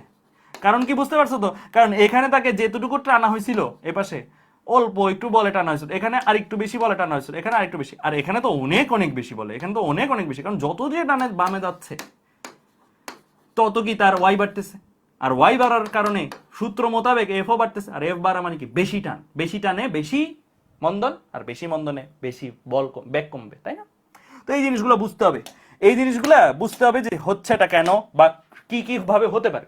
কারণ তোমাকে এই টাইপের কিছু কনসেপচুয়াল প্রশ্ন বলতে পারে যে এখানে 2 মিটার সরণে, সাম্যাবস্থান থেকে বাম দিকে 2 মিটার সরণে যদি বেগের পরিমাণ 10 থেকে 9 হয়, তাহলে উক্ত অবস্থান থেকে আরো 2 মিটার বাম দিকে সরে গেলে বেগের পরিমাণ কি হতে পারে? 8, 8.5, 6 এরকম ভাবে তোমাকে ম্যাথ না দিয়েও একটা কনসেপ্ট দিতে পারে, যেগুলোর ভ্যালুগুলো বাকিগুলো থাকবে 9+ অথবা 8+, আর বাকি আরেকটা থাকবে হয়তো 1-এর চেয়ে বেশি কমছে। এখানে যেমন 10 থেকে 9 হয়েছে না, এখানে 9 থেকে ধরো 7 হয়েছে, এরকম একটা ভ্যালু, তো তুমি যেটা 1-এর চেয়ে বেশি কমছে ওইটাকে নিবা, কারণ কি এখানে বেশি পরিমাণ কি টান পাচ্ছে। ক্লিয়ার? এই যে এই টাইপের ছোট ছোট কনসেপচুয়াল জিনিসগুলো কিন্তু দিতে পারে। আচ্ছা, তো এরপরে সে তো বাম দিকে টান পাচ্ছি, ডান দিকে টান পাচ্ছি, বেগের ভ্যালু কমতেছে, 9 8 7 6 5 4 3 2, আবারও কিনারে যে তার বেগটা কি হয়ে যায়? 0 হয়ে যায়, একটা সময় তো তার থামতেই হবে। তারপরে আবার সে ফেরত আসা শুরু করবে, কেন? কারণ এখানে এসে তো সে তার ওয়াইটা ম্যাক্সিমাম হয়ে আসে, তাই না? বাম দিকে ওয়াই ম্যাক্সিমাম হয়ে গেছে, তাহলে তার ডান দিকে কি এফ ম্যাক্সিমাম হয়ে আছে নিশ্চয়ই, আর ডান একটা স্থির বস্তু হয়ে গেছে এখন সে, কম মন্দনের কারণে বেগ কমতে কমতে, এখন স্থির বস্তুকে ডান দিকে বল দিলে সে অবশ্যই ডান দিকে যাত্রা শুরু করবে, তার কাজ হচ্ছে পরবর্তীতে আবার ডান দিকে যাওয়া। অর্থাৎ জিনিসটা দাঁড়াইলো কিরকম, অ্যানিমেশনটা দেখো, কিনার গুলাতে যে যে তার বেগ গুলা কি একটু থামে, একটু জিরায়, এরকম মনে হয়, তাই না? একটু জিরাচ্ছে না কিনারগুলোতে, মাঝখানে কোনো থামাথামি আছে? মাঝখানে সবচেয়ে হাই স্পিডে থাকে, মানে এরকম করে কিনার যায় যখন থামে, আবার যায় যখন থামে। তো এরকম একটা জিনিস তোমরা মনে হয় বাস্তব জীবনে এক্সপিরিয়েন্স করছো, বলো কি? কিনারে গেলে থামে, মাঝখানে সবচেয়ে বেশি বেগ, তোমরা এরকম একটা জিনিস এক্সপিরিয়েন্স করছো? একটা উদাহরণ আছে বাস্তব। হ্যাঁ, আব্দুল মুতালেব বলে ফেলছে, হ্যাঁ আবার সঞ্জিত বলে ফেলছে সান্তা মারিয়া, হ্যাঁ সান্তা মারিয়ার ফ্যান্টাসি কিংডমের একটা রাইড সেটা। দোলনা, দোলনাটা হচ্ছে সবচেয়ে কমন এক্সাম্পল। দোলনার ক্ষেত্রে এরকম হয়েছে না যে কিনার গুলাতে গেলে একটু মনে হয় স্লো হয়, টাইমটা থেমে গেছে, তাই না? মাঝখানটাতে বেগ অনেক বেশি, আবার কিনার গুলাতে মনে একটু স্লো হয়, তাই না? তো কিনারে গুলাতে বেগ শূন্য আর মাঝখান গুলাতে বেগ কি সবচেয়ে বেশি। এইটা একটা আইডেন্টিফায়ার কিসের, হুকের সূত্র মানতেছে কিনা। একটা গতি হুকের সূত্র মানতেছে না, কেমনে খালি চোখে দেখে চিনবো? কিনারে বেগ শূন্য, ইয়েস। মাঝখানে বেগ সর্বোচ্চ, ইয়েস। তাহলে তুমি একটা আইডিয়া লাগাইতে পারো, হ্যাঁ এটা হুকের সূত্র মানতেছে, কারণ হুকের সূত্রতেই এটা হয়। তাহলে আমি তোমাদের বলছিলাম যে একটা গতি দেখে তুমি টেস্ট করতে পারবা পর্যাবৃত্ত গতি কিনা, দুইটা শর্ত মানে কিনা দেখে, এদিক ওদিক করে কিনা এটা মানে কিনা, এটা দেখে তুমি বলতে পারবা সে স্পন্দন কিনা। আবার এখন একটা স্পন্দন গতি, সরল সন্ধিত স্পন্দন গতি কি টেস্ট করবা? কিনার গুলাতে বেগ শূন্য হচ্ছে কিনা, মাঝখানে বেগ সর্বোচ্চ কিনা। এই কথাটা যদি তুমি নিজেকে আস করো যে আচ্ছা এই গতিটা আর কিনারে বেগ শূন্য, ইয়েস, মাঝখানে বেগ সর্বোচ্চ, ইয়েস, তার মানে এটা কি সরল সন্ধিত স্পন্দন গতি। তার মানে আমরা এখন কোনো একটা গতি সরল সন্ধিত স্পন্দন গতি কিনা সেটা যাচাই করতে পারবো, তাই না? কিনারে বেগ শূন্য, মাঝখানে বেগ সর্বোচ্চ। আরেকটা জিনিস লাগবে, একটা ছোট্ট পয়েন্ট লাগবে, কিনারে বেগ শূন্য, মাঝখানে বেগ সর্বোচ্চ, এটা টেস্ট করো। আরেকটা ছোট্ট জিনিস সেটা টেস্ট করবা, সেটা হচ্ছে নামটার মধ্যেই দেখো লুকানো আছে একটা জিনিস। নামটার মধ্যে সরল সন্ধিত স্পন্দন গতি, এই নামটার মধ্যে একটা জিনিস লুকানো আছে, সেটা কি সরল। এই সরলটা কামস ফ্রম কোথায়? হোম ডিস্ট্রিক্ট কি সরল রৈখিক, তাই না? তো সরল রৈখিক অর্থাৎ এই গতিটার গতিপথ হইতে হবে কি সরল রৈখিক। তুমি কিনারে বেগ শূন্য, মাঝখানে সর্বোচ্চ, কিনারে বেগ শূন্য, মাঝখানে সর্বোচ্চ, এটা টেস্ট করলা, সাথে আরেকটা জিনিস টেস্ট করবা, গতিপথটা কি সরল রৈখিক। গতিপথটা যদি সরল রৈখিক হয় তাহলেই তুমি তাকে কি বলতে পারবা? সরল সন্ধিত স্পন্দন গতি। ঠিক আছে, ক্লিয়ার? এখন তুমি বলতে পারো ভাইয়া দোলনা কি তাহলে সরল সন্ধিত স্পন্দন কিনা? হ্যাঁ, আমরা যে দোলনাটাতে চলি সেটা প্রকৃতপক্ষে সরল সন্ধিত স্পন্দন গতি না। সরল সন্ধিত স্পন্দন গতি আমাদের দোলনা যে চলা হয়, এটার কার্ভ কেমন হয় এরকম না, গতিপথটা কিরকম হয়? গতিপথ তো এরকম, তাই না? একটা দোলনা যখন চলে গতিপথ সরল রৈখিক হয় না, তো এরকম বাঁকা হয়। তাহলে এটা প্রকৃতপক্ষে সংজ্ঞা অনুসারে কিন্তু কি না, সরল রৈখিক না। দ্যাটস ওয়াই আমরা এটাকে সরল সন্ধিত স্পন্দন গতি বলবো না। ঠিক আছে, দোলনা সরল সন্ধিত স্পন্দন গতি হয় না, যদিও কিনারে বেগ শূন্য, মাঝখানে সর্বোচ্চ, কিন্তু এটা প্রকৃতপক্ষে সরল সন্ধিত স্পন্দন গতি না। ঠিক আছে, তাহলে সরল দোলকও নিশ্চয়ই না, সরল দোলকও না, এটা হবে না, দোলক না। তাহলে দোলক, এই যে দোলক, এই দোলকটা সরল সন্ধিত স্পন্দন গতি কিনা আমি শিওর না। কখন আমরা একটা দোলককে সরল দোলক বলতে পারবো? বলতে পারো? এই যে বলে ফেলছো অলরেডি, মোমো, আব্দুল মুতালেব বলে ফেলছো, ফাইন, এটাই তো চাচ্ছিলাম, তোমরা অনেক কিছু জানো। 4 ডিগ্রি, এই যে সে দুলতেছে, দোলার মধ্যে তার সবচেয়ে দূরের একটা কৌণিক অবস্থান আছে না, মানে সবচেয়ে বড় সে অ্যাঙ্গেল কত করতে পারে সাম্য অবস্থান থেকে? সাম্য অবস্থান তো লাইন, একটা মাঝখানের দাগ, তাই না? এই যে মাঝখানের এই পজিশনটাই তো সাম্য অবস্থান, মাঝখানে সর্বোচ্চ যেটা যায়, এই মাঝখান পর একটা দাগ দিয়ে দিলা, সাম্য অবস্থান দিয়ে একটা দাগ দিয়ে দিলা, এই দাগের সাথে সবচেয়ে কিনারে সে যখন থাকে, সর্বোচ্চ কৌণিক অবস্থান, সর্বোচ্চ কৌণিক দূরত্ব কত? এটাকে আমরা একটা নাম দিই, এটাকে আমরা বলি থিটা। এই থিটার আবার নাম আছে, থিটাকে বলা হয় কি কৌণিক বিস্তার। তোমাদের মনে হয় অল্প বিস্তর দেখাইছিলাম এই জিনিসটা মহাকর্ষ বিকর্ষ চ্যাপ্টারে, তাই না? এই যে কৌণিক বিস্তার, এই কৌণিক বিস্তারটা যদি 4 ডিগ্রি এর মধ্যে থাকে, 4 ডিগ্রির মধ্যে থাকলে আমরা জানি এই অ্যাঙ্গেলটা অল্প, তাই না? 4 ডিগ্রি মানে বুঝতেছো, 4 ডিগ্রি মানে কিন্তু অনেক পিচ্ছি অ্যাঙ্গেল। তো এটা এতটাই ছোট যে তার গতিপথটা যে বাঁকা করব, এই বাঁকাটাই সোজার মতন লাগে, তাই না? একজনের চুল ধরো কোকড়ানো, ওই চুলটা ধরলা, কাটলা একটা চুল, চুলটা কেটে অনেক পিচ্ছি একটা ছোট্ট পার্ট কেচি দিয়ে কাটলো, বোঝা যাবে ওইটা কোকড়ানো চুল থেকে আসছে কিনা? বোঝা যাবে না, কারণ একটা জিনিস যদি কার হয়ও বা ছোট্ট একটা টুকরা করো, ছোট্ট একটা টুকরা করে তোমার কাছে মনে হবে কি এটা স্ট্রেট লাইন, রাইট? সো এখানেও অনেক ছোট্ট একটা গতিপথ যদি নয়, এই বড় পথটার একটা ছোট্ট একটা পথ নিলে এটা সরলরেখিকের মতনই লাগবে। তাহলে আমরা দোলককে বলবো না সরল সন্ধিত স্পন্দন গতি, আমরা সরল দোলককে বলবো সরল সন্ধিত স্পন্দন গতি। কি বললাম? আমরা শুধু দোলককে সরল সন্ধিত স্পন্দন গতি বলবো না, বলবো কাকে? সরল দোলককে সরল সন্ধিত স্পন্দন গতি, কারণ এটার গতিপথ সরলরেখা হয়। ঠিক আছে, ক্লিয়ার? বোঝা গেছে? তুমি বলতে পারো ভাইয়া আমরা যে ম্যাথ ট্যাথ করবো, পরীক্ষা হলো প্র্যাকটিক্যাল করবো, তখন 4 ডিগ্রি মেনটেন করতে হয়, তখন আমরা একটু সফট থাকি আর কি। আচ্ছা ঠিক আছে, একটু কম বেশ হইলো এরকম, তবে ম্যাথসে মেনটেন করতে হবে 100%। ম্যাথসে তোমার এই জিনিসটা মাস্ট মেনটেন করতে হবে, ঠিক আছে? 15 degree angle, sorry 4 degree angle, এটা মাস্ট মেনটেন করতে হবে। 4 ডিগ্রি অ্যাঙ্গেলের মধ্যে থাকলেই তুমি সরল দোলকের সূত্রগুলা বা সরলসন্ধিত স্পন্দনের যে সূত্রগুলো সামনে শিখবা সেগুলো অ্যাপ্লাই করতে পারবা। তাহলে আরো কি এক্সাম্পল আছে ভাইয়া সরলসন্ধিত স্পন্দন গতির? ইয়েস, আরেকটা এক্সাম্পল আছে, সেটা হচ্ছে স্প্রিং। একটা স্প্রিংকে তুমি একটা যে কোনো অবলম্বনের ঝুলায় বা একপাশে বেদ রেখে একটা ঘর্ষণহীন তলের উপর তুমি টান দিয়ে যদি ছেড়ে দাও, টান দিয়ে ছেড়ে দিলে সেই এরকম একটা গতি দেয়। তার গতিপথটা কতখানি? এতখানি। এই গতিপথের মধ্যবিন্দুটা কোথায়? এই যে মধ্যবিন্দু, এই মধ্যবিন্দু বরাবর লাইনটা নিলে এটা হচ্ছে ইকুইলিব্রিয়াম পজিশন বা সাম্য অবস্থান। সে দেখো কিনারে যে একটু থামে না, বেগটা একটু জিরো হয়, মাঝখানে বেগটা কি ম্যাক্সিমাম থাকে না, মাঝখানে কোনো থামাথামি আছে না। তাহলে এই পাশের কিনারে যেও সে একটু থামে, এ পাশের কিনারে যেও একটু থামে, তার হুকের সূত্র মানতেছে গতিপথ সরলরেখে। ইয়েস, গতিপথ সরলরেখে। তাহলে সে একটা কিসের উদাহরণ? সরলসন্ধিত স্পন্দন গতির উদাহরণ। তুমি কিন্তু খেয়াল রাখিও সরলসন্ধিত স্পন্দন গতি ওকে একটা পর্যাবৃত্ত গতি কিনা? ইয়েস। ওকে একটা স্পন্দন গতি কিনা? ইয়েস। ও একটা সরলসন্ধিত স্পন্দন গতি কিনা? ইয়েস। ঠিক আছে, ক্লিয়ার? বুঝতে পারছো? ফাইন, ঠিক আছে। তাহলে আমরা এই পর্যন্ত আশা করি বুঝতে পারছি, ঠিক আছে? ক্লিয়ার? ওকে, তাহলে আমরা এক্সাম্পল এগুলো নিয়ে কিন্তু বিস্তর পড়াশোনা আছে। সরল দোলক নিয়ে বলতে পারো 2 ক্লাসের পড়া পড়বো, স্প্রিং নিয়ে বলতে পারো 2 ক্লাসের পড়া পড়বো, মানে 2টা ক্লাস এটা নিয়ে 2টা ক্লাস এটা নিয়ে হবে, ঠিক আছে সামনে।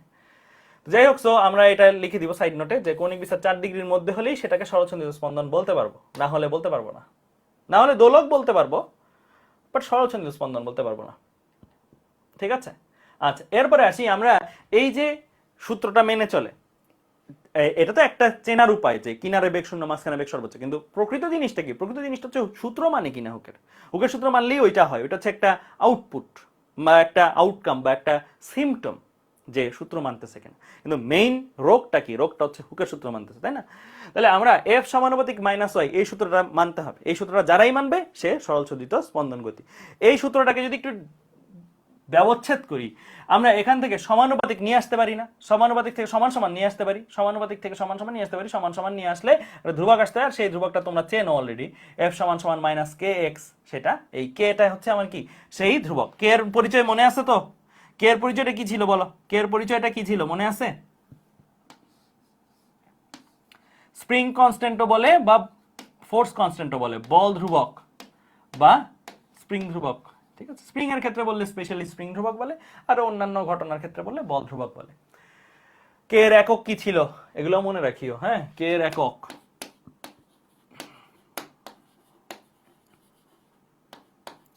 নিউটন পার মিটার, তাই না? নিউটন পার মিটার, ঠিক আছে? ক্লিয়ার? আচ্ছা, তো যাই হোক, সো আমরা এফ কে ভাঙায় লিখতে পারি কি? M A. আবার তোমরা এই জিনিসটা আমার কাছেই মনে হয় পড়ছো, গতিবিদ্যা নিউটনীয় বলবিদ্যা অধ্যায়ের ওখানে মনে হয় পড়াইছি আমি তোমাদেরকে, যে এ কে যদি ডিফারেন্সিয়েশন ফর্মে লিখতে চাও তাহলে কি লিখতে পারো? ডি ডিটি অফ ভি, তাই না? বেগকে যদি সময় সাপেক্ষে একবার ডিফারেন্সিয়েশন করা হয় কি পাওয়া যাবে? ত্বরণ পাওয়া যাবে। আবার বেগকে যদি ভাঙায় লেখো, বেগকে ভাঙায় লিখলে কি লিখতে পারো? এটা না, এটা তো ডিডিটি আসি, এটা আগে ডিডিটি, শুধু ভিটাকে ভাঙাচ্ছ, ভিটাকে ব্র্যাকেটের মধ্যে ভাঙাচ্ছ। ভি কে ভাঙায় লেখা যায় না ডিডিটি অফ এস, অর্থাৎ ডিএস বাই ডিটি যেটাই বলে। এটা হচ্ছে বেগকে, সরণকে একবার যদি সময় সাপেক্ষে ডিফারেন্স করা হয় বেগ পাওয়া যায়। তাহলে এই লেখাটা বুঝছো তো? আমি বেগকে এভাবে লিখছি কারণ বেগেও তো এই সূত্রটা মেনে চলে, তাই না? তো এখন আমার এই চ্যাপ্টারের এই অংশটাতে আমরা সরণকে কোন চলক দিয়ে প্রকাশ করতেছি? এস না ওয়াই বা এক্স? ওয়াই বা এক্স দিয়ে প্রকাশ করি, তাই না? তো আমি এখানে এস না লিখে এটাকে আমি কি লিখতে পারি? এটাকে আমি ধরো আমাদের যে চেনা চলক ওয়াই দিয়েও লিখতে পারো, এক্স দিয়েও লিখতে পারো, যেটা ইচ্ছা তোমার। তাহলে জিনিসটা দাঁড়ালো কি? A equal to d dt of y, তার মানে এটাকে আমরা D square y divide by dt এভাবে লিখতে পারি, অর্থাৎ ডিটি স্কোয়ার। অর্থাৎ ওয়াই কে ডাবল ডিফারেন্সিয়েশন যদি করি আমরা ব্যাক টু ব্যাক দুইবার সময় সাপেক্ষে, তাহলে আমি কি পাবো? এ পাবো। সরণকে দুইবার ডিফারেন্সিয়েশন করলে ত্বরণ পাওয়া যায়, কথা হচ্ছে এটা। তো আমরা এখানে যে এটা আছে, এই এটাকে এইভাবে লিখতে পারি না? এমটাকে অবশ্যই পাঠাই দিই, শুধু এটাকে লিখতেছি কেমন? D square y divide by কি? Dt square. আর এটা ওপাশে চলে গেছে, হ্যাঁ? এটা ওপাশে চলে গেছে, ওপাশে চলে গেলে কি হবে? ওপাশে চলে গেলে মাইনাস কে ছিল, নিচে এমটা চলে আসছে, আর ওয়াই তো ছিলই। এই রকম একটা ফর্মে আমরা লিখে ফেলতে পারি, তাই না? লিখে ফেলতে পারি। আচ্ছা, আমি এটাকে একটু পক্ষান্তর করে ফেলি। পক্ষান্তর করে ফেললে এটা কি আছে? D square Y by DT square plus K by M Y is equal to 0। এখন এখানে দেখো কে বাই এম, এই যে অংশটা, এটাকে নিয়ে আমরা একটু কারসাজি করব। কি কারসাজি করব? কে এর একক তো আমরা জানি newton per metre. K by M এর একক কি? এর একক কি বা মাত্রা কি? হ্যাঁ, আচ্ছা একক না মাত্রা লেখো, মাত্রা। একক না মাত্রা, মাত্রায় যাই, মাত্রা দিয়ে করি, ঠিক আছে? কে বাই এম এর মাত্রা কি? মাত্রা, মাত্রা কি হবে? ওপর হচ্ছে কে মানে কি নিউটন পার মিটার না, নিউটন পার মিটারের মাত্রা লিখবো, আর নিচে কি এম, এম মানে কি ভর, ভরের মাত্রা লিখবো। তো নিউটন পার মিটারের মাত্রাটা আগে চিন্তা করি, আগে এই নিউটন পার মিটার কে এর মাত্রাটা কি, কে এর মাত্রাটা, কে এর মাত্রাটা আগে চিন্তা করি। কে এর মাত্রা চিন্তা করে বলো কি হবে? কে এর মাত্রা কি হবে? নিউটন, নিউটন মানে কি এম এল পার টি স্কয়ার, তাই না? এটাই তো ভর ইনটু ত্বরণ, এই যে ভর ইনটু ত্বরণ, F equal to M A. M হচ্ছে ভর আর এল পার টি স্কয়ার কি দৈর্ঘ্য পার সময় স্কয়ার মানে ত্বরণ, ডিভাইড বাই এখানে কি মিটার, মিটার মানে কিন্তু এই মিটার, এটা মিটার মানে হচ্ছে এল, তাহলে এটা বেসিক্যালি আসে কি, এটা আসে এম পার টি স্কয়ার, তাই কি এটা আসতেছে। তাহলে কে এর মাত্রা হলো এম পার টি স্কয়ার। আর এম, এই এম কিন্তু মাস, এটা আবার মিটার না, এটা হচ্ছে মিটার, হ্যাঁ নিউটন পার মিটার, এটা হচ্ছে চলক। কে বাই মাস, মাস মানে ভর, ভরের মাত্রা কি এম। তো এম আর এম থেকে কাটাকাটি যে থাকবে কি পার টি স্কয়ার, কেমন? আচ্ছা, এবার আমি তোমাদের একটা চলক মনে হয় পড়াইছিলাম, কয়েকটা জায়গায় পড়াইছিলাম, মহাকর্ষ বিকর্ষতেও তার দর্শন তোমরা পাইছো, নিউটনীয় বলবিদ্যার কৌণিক অংশ তার দর্শন তোমরা পাইছো। ওমেগা জিনিসটা কি? ওমেগা জিনিসটা আমরা পড়ছি অলরেডি কি থিটা বাই টি দিয়েও প্রকাশ করা যায়, কৌণিক সরণ বাই সময়, অথবা 2 পাই বাই ক্যাপিটাল টি এরকমও শিখছো, 2 পাই এফ ও লিখে, তাই না? সো যাই হোক, এই ওমেগার পরিচয় ছিল কৌণিক বেগ। ওমেগা এর মাত্রা কি? ওমেগা এর মাত্রা কি? ওমেগা এর একক ছিল রেডিয়ান পার সেকেন্ড, রেডিয়ান তো মাত্রা হয় না, রেডিয়ান কোণ, কোণের কোনো মাত্রা হয় না, তাহলে শুধু হচ্ছে পার সেকেন্ড বা পার টি, তাই না? তাই না, মাত্রাটা একক হচ্ছে পার সেকেন্ড আর এ হচ্ছে পার টি। তাহলে ওমেগা স্কয়ার এর মাত্রা কি?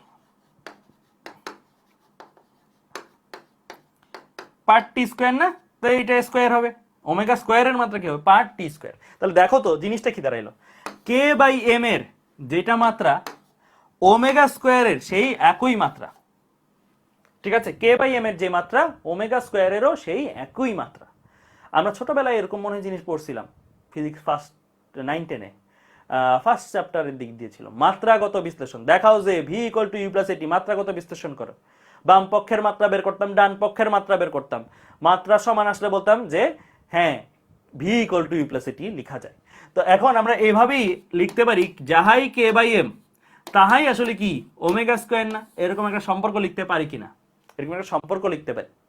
তো আমার এখানে এই যে কে বাই এম আছে, এই কে বাই এমটাকে আমরা সাবস্টিটিউট করে দিতে পারি কাকে দ্বারা? ওমেগা স্কয়ার দ্বারা। তাহলে আমার সম্পর্কটা কি দাঁড়ায়?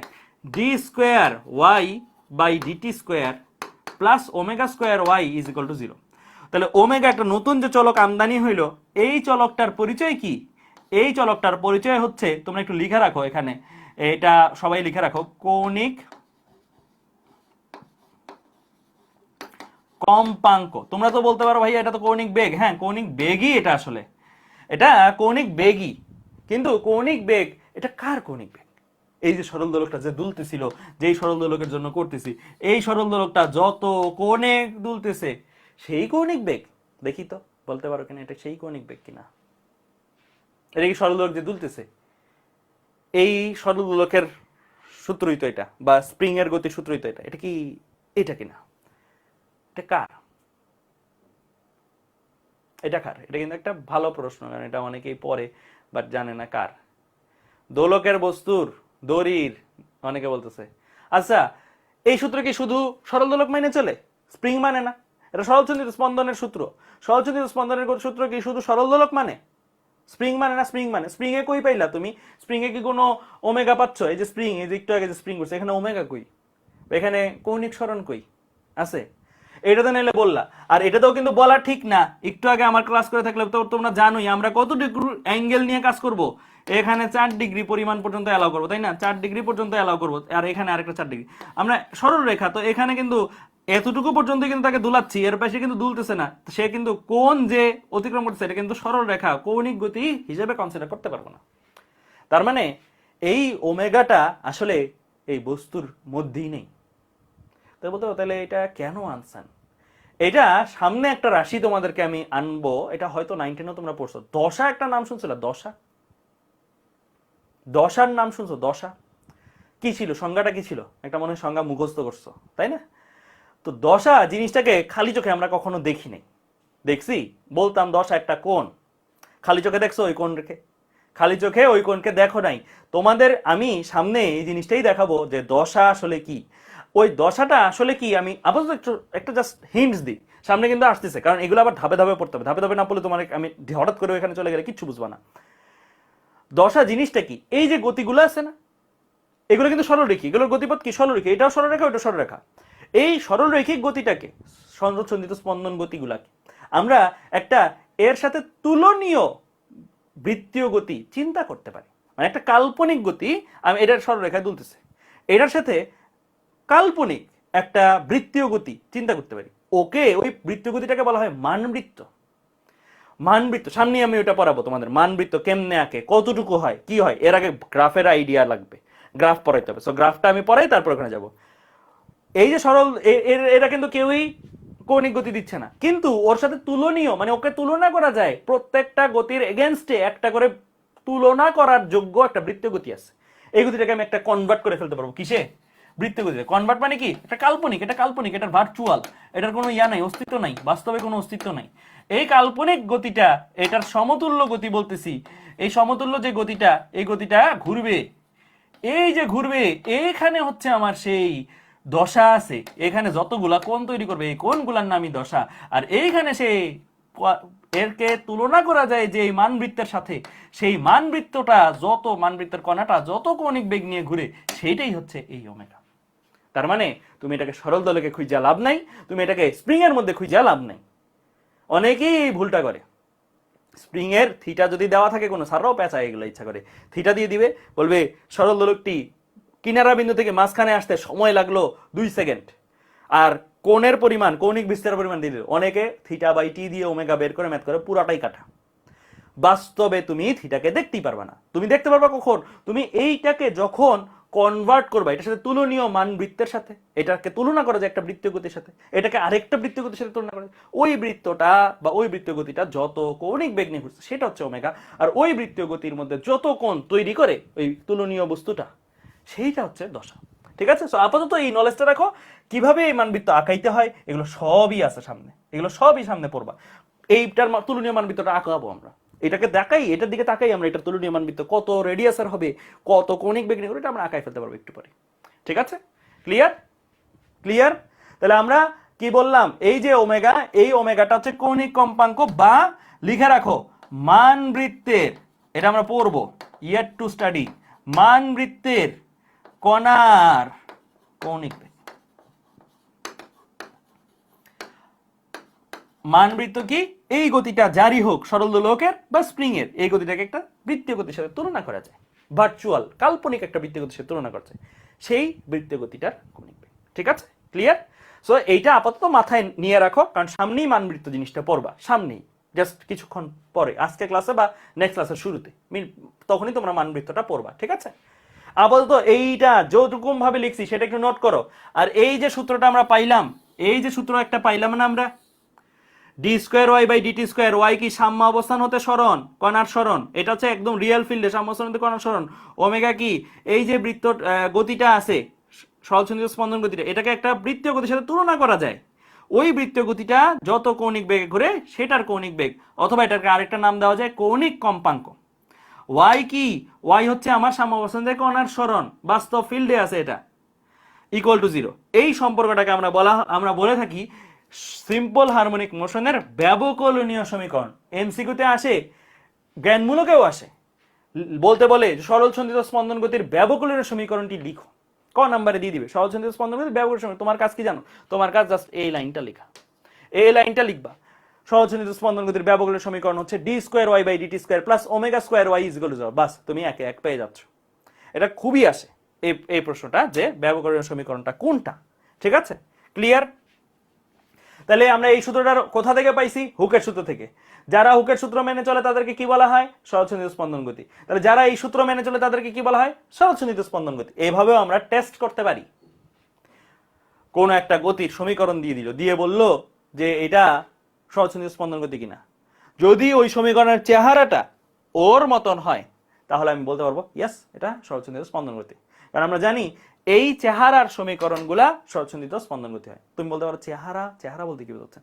চেহারা বলতে বোঝাচ্ছি চলকগুলা ছাড়া ধ্রুবকগুলোর মান বসাই দাও। মানে এখানে ওমেগা স্কয়ার তোমার এই সমীকরণটা এরকম ভাবে দিয়ে দিবে আর কি। বলবে একটি কণার গতির সমীকরণ নিম্নরূপ D square Y plus DT square plus ধরো 25y ইজ ইকুয়াল টু 0। দেখো এই সমীকরণটা এই চেহারা মানে কিনা? হ্যাঁ মানে। কিভাবে মানে? তুমি বলতে পারো ভাইয়া আপনি তো এখানে ওমেগা স্কয়ার টাইপের কিছু থাকবে, এটা কি স্কয়ার টাইপের? হ্যাঁ তুমি এক লাইন করে নাও না, এক লাইন করে নাও। 25 কে কি লেখা যায়? 25 কে কি লেখা যায়? একটা কিছুর বর্গ আকারে তো লেখা যায়, তাই না? 5 স্কয়ার ওয়াই। ইয়েস, এই চেহারা আর এই চেহারা মিলে গেছে না? মিলে গেছে। তার মানে এইটা একটা সরলসন্ধিত স্পন্দন গতি। এটা একটা সরলসন্ধিত স্পন্দন গতি। তোমাকে এরকম একটা দিয়ে বললো এটা সরলসন্ধিত স্পন্দন গতি, তুমি দেখবা জাস্ট মিলে কিনা। চেহারা যদি মিলাইতে পারো তাহলে সরলসন্ধিত। সামনে দেখবো এরকম ম্যাথ আসতেছে। ঠিক আছে, ক্লিয়ার? বুঝতে পারছো? তাহলে লিখো, এই পেজটা লিখো, লিখা হইলে বলিও। আর ধাপে ধাপে ক্লাসগুলো ফলো করবা। ঠিক আছে, এই চ্যাপ্টারটা বললামই তো একদম নতুন কনসেপ্ট। এই চ্যাপ্টারটা ধাপে ধাপে এখন হয়তো কয়েকটা জিনিস বলতে পারো ভাই মানবৃত্তটা কি, এটা আরেকটু ক্লিয়ার করেন। এটা এখন ক্লিয়ার করলে কিচ্ছু বুঝবো না। আমি তো বললামই যে ধাপে ধাপে যেতে মানে গ্রাফ পড়াইতেই হবে, মানবৃত্ত পড়ানো লাগে। তারপরে তোমাকে যখন মানবৃত্ত তখন তোমার কাছে নেক্সট আর 2 ক্লাস পরে তোমার কাছে এভরি পিকচার ক্লিয়ার, প্রত্যেকটা কথা ক্লিয়ার হয়ে যাবে। আপাতত কাজ হচ্ছে যেগুলো বলতে সেগুলো শুনে যাওয়া। ঠিক আছে, এবং লিখতে থাকা। বুঝতে পারছো? ঠিক আছে, ওকে ফাইন। তাহলে এবার চলো সামনের দিকে আগাই। তাহলে আমরা এই পর্যন্ত বুঝলাম। এখন এখান থেকে কি কি টাইপের ম্যাথ আসে সেটা একটু দেখাই দিই। এগুলো সবই লেখা আছে, হ্যাঁ আমি যা বললাম এগুলো সবই এখানে লেখা। হ্যাঁ, এখন কি কি টাইপের ম্যাথ আসে সেগুলো আমি তোমাদেরকে একটু দেখাই দিব। ফার্স্ট ম্যাথ সবাই এই ম্যাথটা একটু তুলো ভাইয়া, সবাই এই ম্যাথটা একটু তুলে ফেলো। ফার্স্ট এই ম্যাথটা একটু তুলবা, তোলা হইলে বলিও।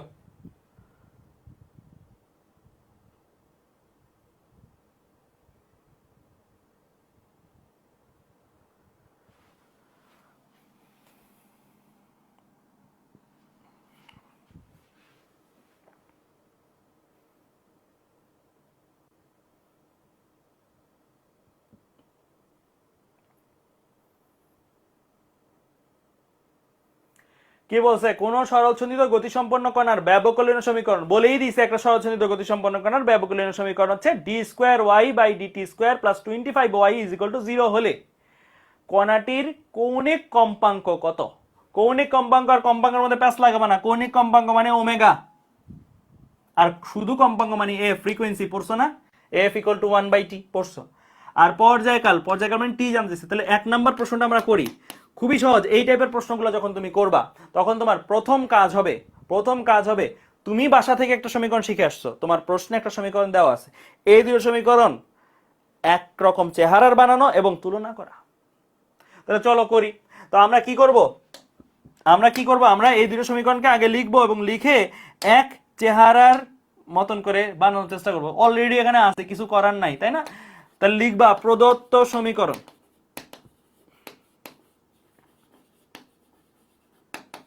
কি D square Y by DT square plus 25y is equal to 0। তারপরে তুমি কি লিখবা? তারপরে তুমি লিখবা যে জানা সমীকরণ বা আমরা জানি বা ব্যবকলনীয় সমীকরণটি হলো এটা কি D square Y by DT square plus omega square Y, যে ব্যবকলনীয় সমীকরণটা ইজ ইকুয়াল টু 0। এখন তুমি এই দুইটার মধ্যে তুলনা করবা। এই দুইটার মধ্যে ভাইয়া কি করবা? তুলনা করবা। এই দুইটার সম্পর্কের মধ্যে একদম দেখে দেখে তুলনা করবা, দেখে দেখে। এটা কি omega square Y is equal to 0। দেখো D square Y by DT square, D square by DT square কোনো পার্থক্য আছে? কোনো পার্থক্য না, এখানে তুলনা করার কিছু নেই। এটা এটা একই জিনিস। এখানে ওয়াই এর সহগ 25, এখানে ওয়াই এর সহগ ওমেগা স্কয়ার দেওয়া আছে। তার মানে আমি বলতে পারি না দুইটা সমীকরণ, এটাও একটা ব্যবকলনীয় সমীকরণ, এটা একটা সরলসন্ধিত সমীকরণ স্পন্দন কণার, এটাও তো একটা সরলসন্ধিত স্পন্দন কণার সমীকরণ, তাই না? এটা তো সাধারণ সমীকরণ। এই সমীকরণটা সবাই মানতে হবে। যে কোনো পৃথিবীর যত সরলসন্ধিত স্পন্দন গতি সম্পন্ন কণা আছে ওর এই সমীকরণ মানতেই হবে। মাস্ট, ও বাধ্য মানতে। তাহলে এই সরলচন্দ্রিত স্পন্দন কণার গতিটাও অবশ্যই এই সমীকরণটা মানবে, কারণ ও যেহেতু সরলচন্দ্রিত গতিসম্পন্ন কণা, সরলচন্দ্রিত গতিসম্পন্ন কণা মানেই এটা মানবে। তাহলে আমি বলতে পারি এই সমীকরণের ওয়াইয়ের সহগ যা, এই সমীকরণের ওয়াইয়ের সহগ তাই, মানে ভিন্ন কিছু না, তাই না? মানে এই গতিটার জন্য যাহাই 25 তাহাই আসলে কি ওমেগা স্কোয়ার। তাহলে আমি বলতে পারি তুলনা করে, এটাকে তোমরা হয়তো ম্যাথসে পড়ছো, সহগ সমীকৃত একটা কথা পড়তা না ম্যাথসে, সহগ সমীকৃত করে পাই, সহগ সমীকৃতই করতেছি। এখানে ওয়াইয়ের সহগ যা, এখানে ওয়াইয়ের সহগ তাই, কারণ দোনোটাই সরলচন্দ্রিত গতিসম্পন্ন কণারই সমীকরণ। তাহলে আমি বলতে পারি যাহাই ওমেগা স্কোয়ার তাহাই কি 25। তাহলে যাহাই ওমেগা তাহাই কি, রুট করে দাও, রুট করে দিলে কত আসে ওমেগা, রুট করে দিলে এখানে আসে +-5। বাট আমরা যখন ম্যাথস করব ওমেগার ক্ষেত্রে শুধু ভ্যালু নিব, একক কি রেডিয়ান পার সেকেন্ড, শুধু কি নিব ভাইয়া ভ্যালু, কোনো কি নিব না, মাইনাস নিব না। কারণ কি ওমেগা প্লাস মানে কি একদিকে ঘূর্ণন, ওমেগা মাইনাস মানে কি আরেক দিকে ঘূর্ণন। সো এখানে যে মান বৃত্তের সাথে তুলনা করবো তার ঘূর্ণনটা ম্যাটার করে না, মানে আমরা যে কোনো একদিকে ঘূর্ণনটা ধরলেই হয়, যে কোনো একদিকে ঘূর্ণনটা ধরলেই হয়, ওটা আসলে ম্যাটার করে না আমাদের লিচিসি লাইফে এবং অ্যাডমিশন লাইফে। সো আমরা শুধু প্লাস নিয়েই ম্যাথ করব, এটাও কিন্তু একটা শিক্ষার বোঝার বিষয়, মাইনাস কিন্তু নেই না, শুধু প্লাস নিয়েই কাজ করে দিই। তাহলে আমার ওমেগা বা কৌণিক কম্পাঙ্কের ভ্যালু কত এই ম্যাথে 5 রেডিয়ান পার সেকেন্ড গেল। এরপরের কাজ কম্পাঙ্ক বের করতে বলছে, কম্পাঙ্ক এই যে কণাটা আছে এই কণাটার কম্পাঙ্ক। আমরা সবাই এই সম্পর্ক তো শিখছি, omega is equal two 2π/T অথবা 2πf, শিখছি না, শিখছি কিন্তু এগুলা 2π/T তো শিখছি, আবার 1/T is equal two f, তাই 2πf আমরা শিখছি, শিখছি কিনা নাকি নতুন লাগতেছে, এটা এটা পারি আমরা, তাই না? গতিবিদ্যা অধ্যায়ও পড়ছি, তারপরে নিউটনীয় বলবিদ্যার কণিক অংশ পড়াইছি। তাহলে ওমেগার ভ্যালু কত 5 ইজ ইকুয়াল টু কত 2πf। তাহলে f ইজ ইকুয়াল টু কত, f ইজ ইকুয়াল টু 5/2π, 5/2π তোমরা হিসাব করে দেখবা 0.8 আসছে, 0.8 হার্টজ, ঠিক আছে? এসআই একক যেহেতু সব, তো এটাও এসআই একক আসবে হার্টজ, ঠিক আছে? এরপরে নাম্বার 3 কি বলছে, পর্যায়কাল বের করতে। তো ওমেগা থেকেও বের করতে পারো অথবা এফ থেকেও বের করতে পারো, কেউ যদি চাও যে ওমেগা 2π/T দিবা তবে টি বের করবো, পারো, ওমেগার মান তো জানোই। আবার টি ইকুয়াল টু 1/f, ডিরেক্ট একটা সূত্র আমরা জানি, তো টি ইকুয়াল টু 1/f, 1 কত 1/5/2π, তাহলে এটা আসবে কত 2π/5, 2π/5, ঠিক আছে? 2π/5 কত দেখি তো ক্যালকুলেটরে, 1.25। তো অতএব টি ইজ ইকুয়াল টু কত 1.25, ঠিক আছে? 1.25 এত সেকেন্ড, ঠিক আছে? ক্লিয়ার, বুঝতে পারছো? তাহলে এই হচ্ছে অ্যান্সার, ঠিক আছে? বুঝতে পারছো? ওকে, তাহলে আমরা এই পর্যন্ত বুঝতে পারছি, ঠিক আছে? আচ্ছা, তাহলে এই জায়গাটা আমাদের ডান। ওকে, ঠিক আছে। আর তোমাদের সরোরিমন ভাইয়া কিন্তু পোজ দিয়ে দিবে, তোমাদের যেই চ্যাপ্টারগুলো বা যে সাইকেলগুলো আগে হয়ে গেছে সেগুলো কিন্তু সরোরিমন ভাইয়া রিক্যাপ ক্লাস দিবে, সেগুলার আবার একদম শুরু থেকে, যেগুলা মানে ওই ক্লাসগুলো দেখবে, দেখে যেগুলো মনে হবে জায়গায় ঘাটতি আছে ওইগুলা তো আলাদা করে পড়াবে রিক্যাপ ক্লাসে, প্লাস আগের যেগুলো পড়ানো ছিল ওগুলো একটু রিভাইজ দিয়ে দিবে, আর পরীক্ষা নিবে। রিক্যাপ ক্লাসটা নেওয়ার উদ্দেশ্য হচ্ছে পরীক্ষা যেহেতু নিবে একটা রিভাইজ দেওয়া দেওয়া আর কি, এক ক্লাসের মধ্যে যেন করতে পারে, ঠিক আছে? পরীক্ষা কিন্তু হবে মেগা এক্সাম, প্রত্যেকটা যেই সাইকেলগুলো হয়ে গেছে, যে চ্যাপ্টারগুলো হয়ে গেছে সেগুলোর উপরে আবার শুরু থেকে, ঠিক আছে? তো পোজ দিয়ে দিবে, অগাস্ট মাসের ফার্স্ট উইক থেকে শুরু হচ্ছে এটা। ওকে ফাইন, তাহলে আমরা এটা পারবো ইনশাল্লাহ, ঠিক আছে? সো এই জিনিসটা আমরা পারবো। তাহলে আমরা পরের স্লাইডে চলে যাই। পরের স্লাইডটা হচ্ছে এইটা, এটা একটা ভালো ম্যাথ, এক্সামে আসার মতন ম্যাথ। এটা আমি ফার্স্ট করেছিলাম ইঞ্জিনিয়ারিং 22 ব্যাচে, ইঞ্জিনিয়ারিং 22 ব্যাচে এবার করাইছিলাম ফার্স্ট। তো এই ম্যাথটা কিন্তু তোমার অনেকেই তারা পারে নাই, ঠিক আছে? তো চলো এটা আমরা, আচ্ছা এটা করার আগে তোমাদেরকে একটা ছোট্ট বেসিক দেখানো উচিত, একটা বেসিক আগে দেখাই, তারপরে আমি এটাতে আসি, ঠিক আছে? একটা ছোট্ট বেসিক দেখাবো, ছোট্ট বেসিক, তারপরে আমি এই ম্যাথটাতে আসতেছি।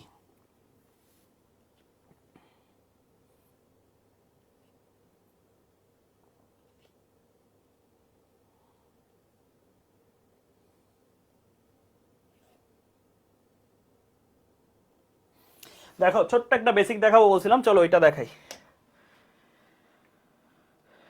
ছোট্ট একটা বেসিক দেখাতে হবে।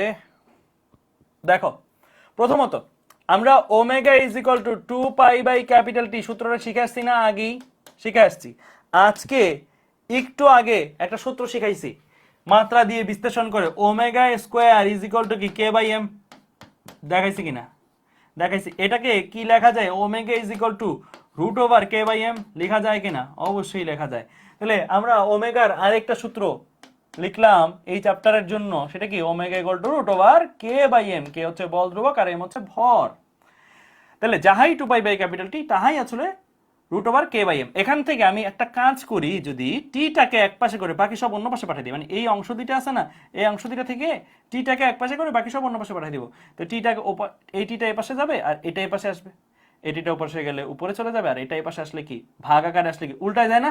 উল্টায় যায়। তাহলে জিনিসটা কি এরকম আসে কি? দেখো তো, টি ও পাশে গেছে, টি একা, আর এ পাশে 2 পাই ছিল, 2 পাই ছিল, আর এটা ভাগ আকারে আসছে। ভাগ আকার আসা মানে কি? Root over K by m ভাগ আকার আসা মানে কি? গুণ আকারে কে আছে? Root over m by k, তাই না? উল্টাই গেছে আর কি। Root over K by m ভাগ আকার আসা মানে m root over m by k গুণ আকার আসা মানে উল্টাই দিছি, ঠিক আছে? তাহলে আমার এই রাশিমালাটা কিন্তু চলে আসে। এইটা একটা সম্পর্ক লিখে রাখো সবাই। সরল ছন্দিত স্পন্দন গতির ক্ষেত্রে স্পন্দন গতির ক্ষেত্রে তুমি এটা ব্যবহার করতে পারবা। এটা বেশিরভাগ স্প্রিং এর টাইপের জায়গাগুলোতে বেশি ব্যবহার হয়। স্প্রিং ধ্রুবক যদি দেওয়া থাকে, স্প্রিং এর মাথায় যে ভরটা ঝুলাইছি সেই ভরের ভ্যালু যদি দেওয়া থাকে, বল ধ্রুবক দেওয়া আছে এবং ভরের ভ্যালু দেওয়া আছে, তাহলে কিন্তু তুমি একটা স্প্রিং যে দুলাইলা, এই স্প্রিংটা যে দুলতেছে দোলনকাল কত নিচ্ছে, এক কর্নার থেকে আরেক কর্নারে যে আবার আগের কর্নারে আসতে কত সময় নিচ্ছে, এই দোলনকালটা তুমি বের করে ফেলতে পারবা। ঠিক আছে? এই দোলনকালটা তুমি ইজিলি বের করে ফেলতে পারবা। ঠিক আছে? আচ্ছা, আরেকটা ছোট্ট জিনিস তোমাদের একটু বেসিক বিল্ডার জন্য, এটা একটু তোলার পরে আমি একটু ছোট্ট জিনিস বলবো। এটা তোলো আগে,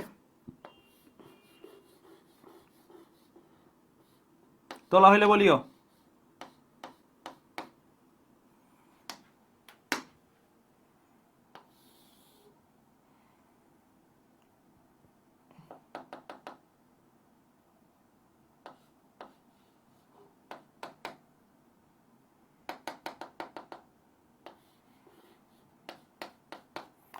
আচ্ছা দেখো, এখানে একটা স্প্রিং আছে, এই স্প্রিংটা দুলতেছে, কোথায় যায়? ডানে যায় একবার, আবার এখান দিয়ে বামে যায়, হ্যাঁ এরকম চলতেছে। এই স্প্রিং এর দোলনকালটা জানতে চাইছে, দোলনকাল সময়টা আসলে কি? কোন সময়টাকে দোলনকাল বলবো, কোন সময়টাকে পর্যায়কাল বলবো? মানে দোলনকাল বা পর্যায়কাল জিনিসটা আসলে কি? একটা কর্নার মানে বিস্তার অবস্থা, এটা তার মাঝখানের অবস্থা, এটা তার গতিপথের মাঝখানের অবস্থা, একদম বরাবর মাঝখানে সাম্য অবস্থান আর কি, এটা সাম্য অবস্থান। এটা বিস্তার অবস্থান এক পাশের, এটা আরেক পাশের বিস্তার অবস্থান। বিস্তার অবস্থান মানে কি? সবচেয়ে কিনারে সে যতটুকু যেতে পারে। গতিপথটা হচ্ছে এতখানি, এটা হচ্ছে সবচেয়ে কিনারের এই জায়গায় যতটুকু যেতে পারে, এটা হচ্ছে সবচেয়ে কিনারে এই জায়গায় যতটুকু যেতে পারে। মাথায় রাখবা দোলনকাল জিনিসটা কি? এক কর্নার থেকে অর্থাৎ এক বিস্তার অবস্থান থেকে আরেক বিস্তার অবস্থানে যাওয়া এবং আবার ওই বিস্তার অবস্থান থেকে পূর্বের বিস্তার অবস্থানে ফেরত আসা। এই যে সময় এক বিস্তার অবস্থান থেকে আরেক বিস্তার অবস্থানে যাওয়া এবং আবার পূর্বের বিস্তার অবস্থানে ফেরত আসা, এই সময়টাকে আমরা কি বলি? এই সময়টাকে আমরা বলি দোলনকাল, টি, টাইম পিরিয়ড ইংলিশে। ঠিক আছে? Time period. এই ডিসটেন্সগুলোর মান কত ছিল? এই ডিসটেন্সগুলোর মান কত ছিল ভাইয়া? এই ডিসটেন্সগুলোর মান ছিল এ পরিমাণ। এই ডিসটেন্সগুলোর মান কত ছিল? এ পরিমাণ। তোমাদের কাছে একটা ছোট্ট প্রশ্ন দেখি, টি সময়ে মানে দোলনকাল সময়ে বস্তুটির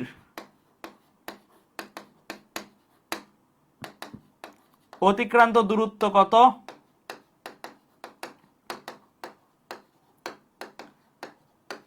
সরণ কত?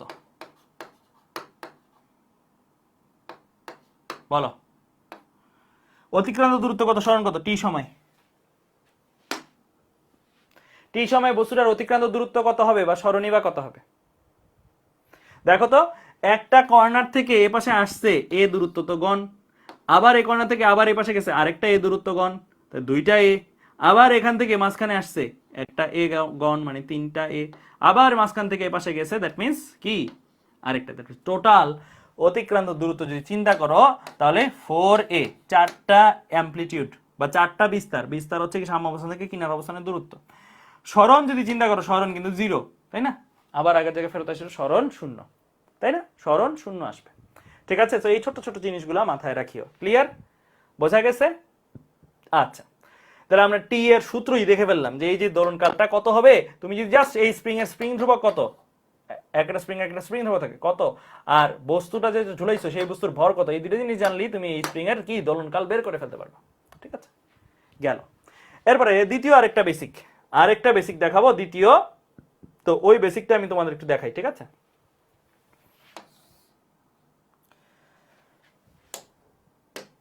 আমরা y equal to mx graph শিখছি না, কেমন হয় গ্রাফ শেপটা, এরকম হয়।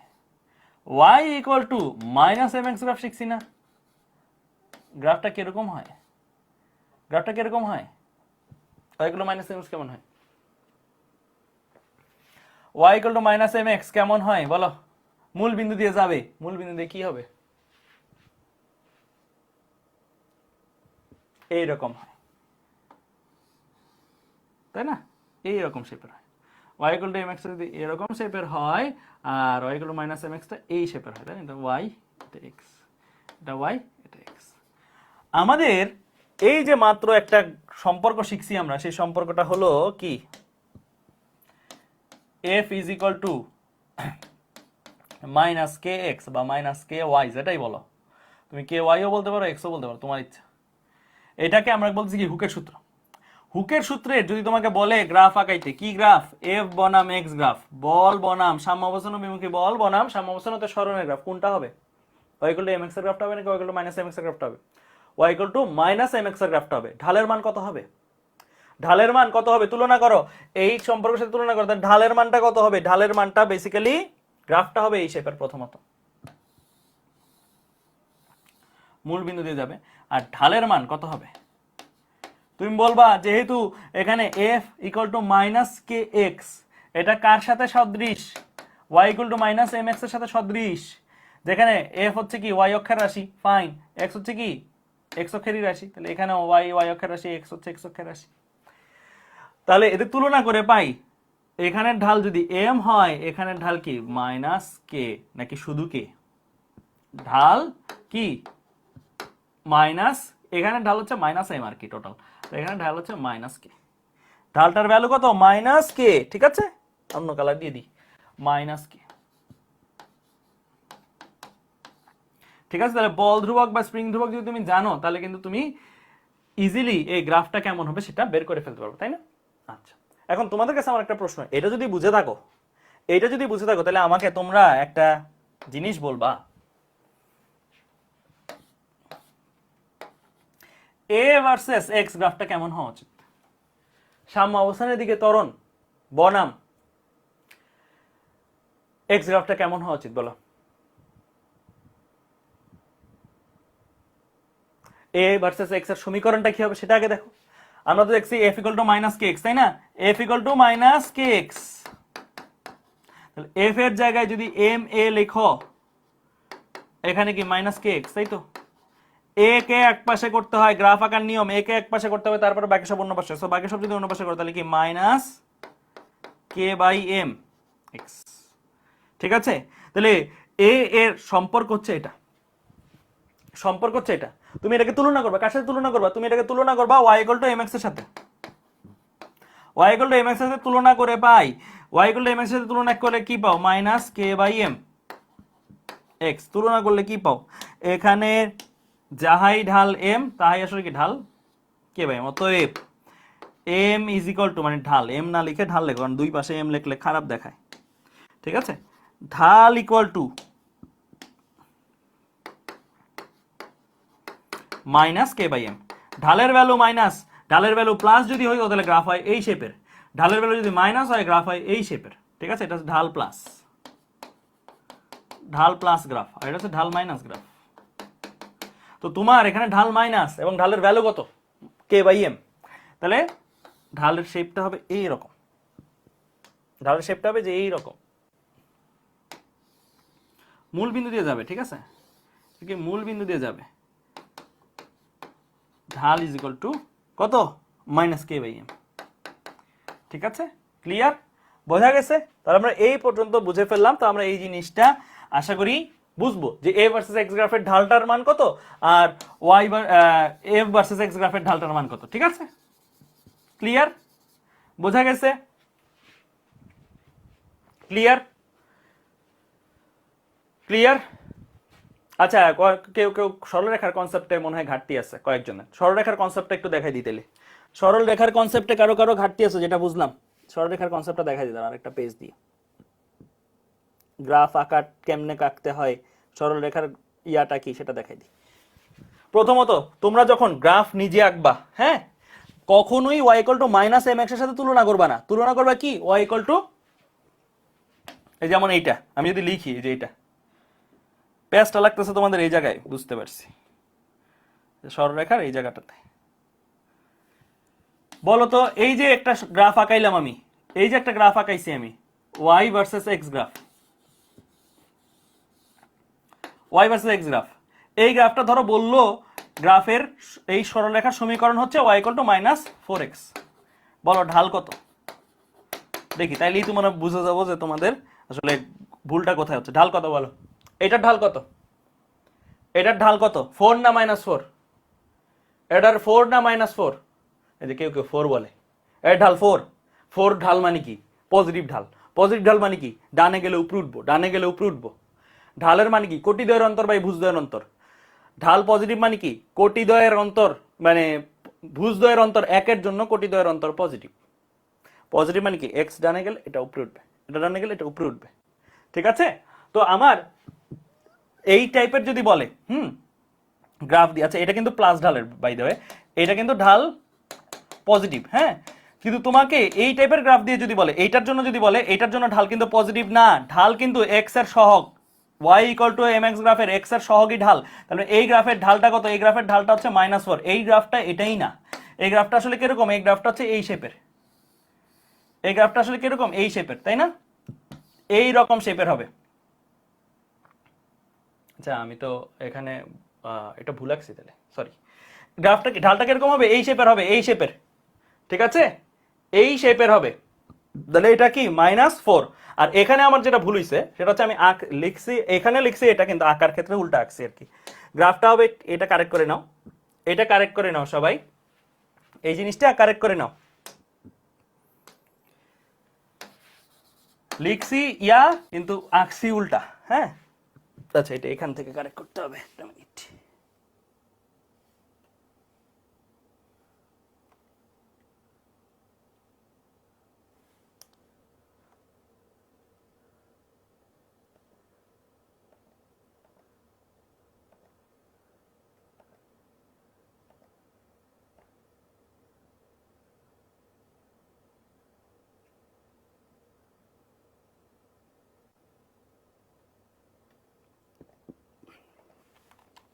হ্যাঁ এখন ঠিক আছে।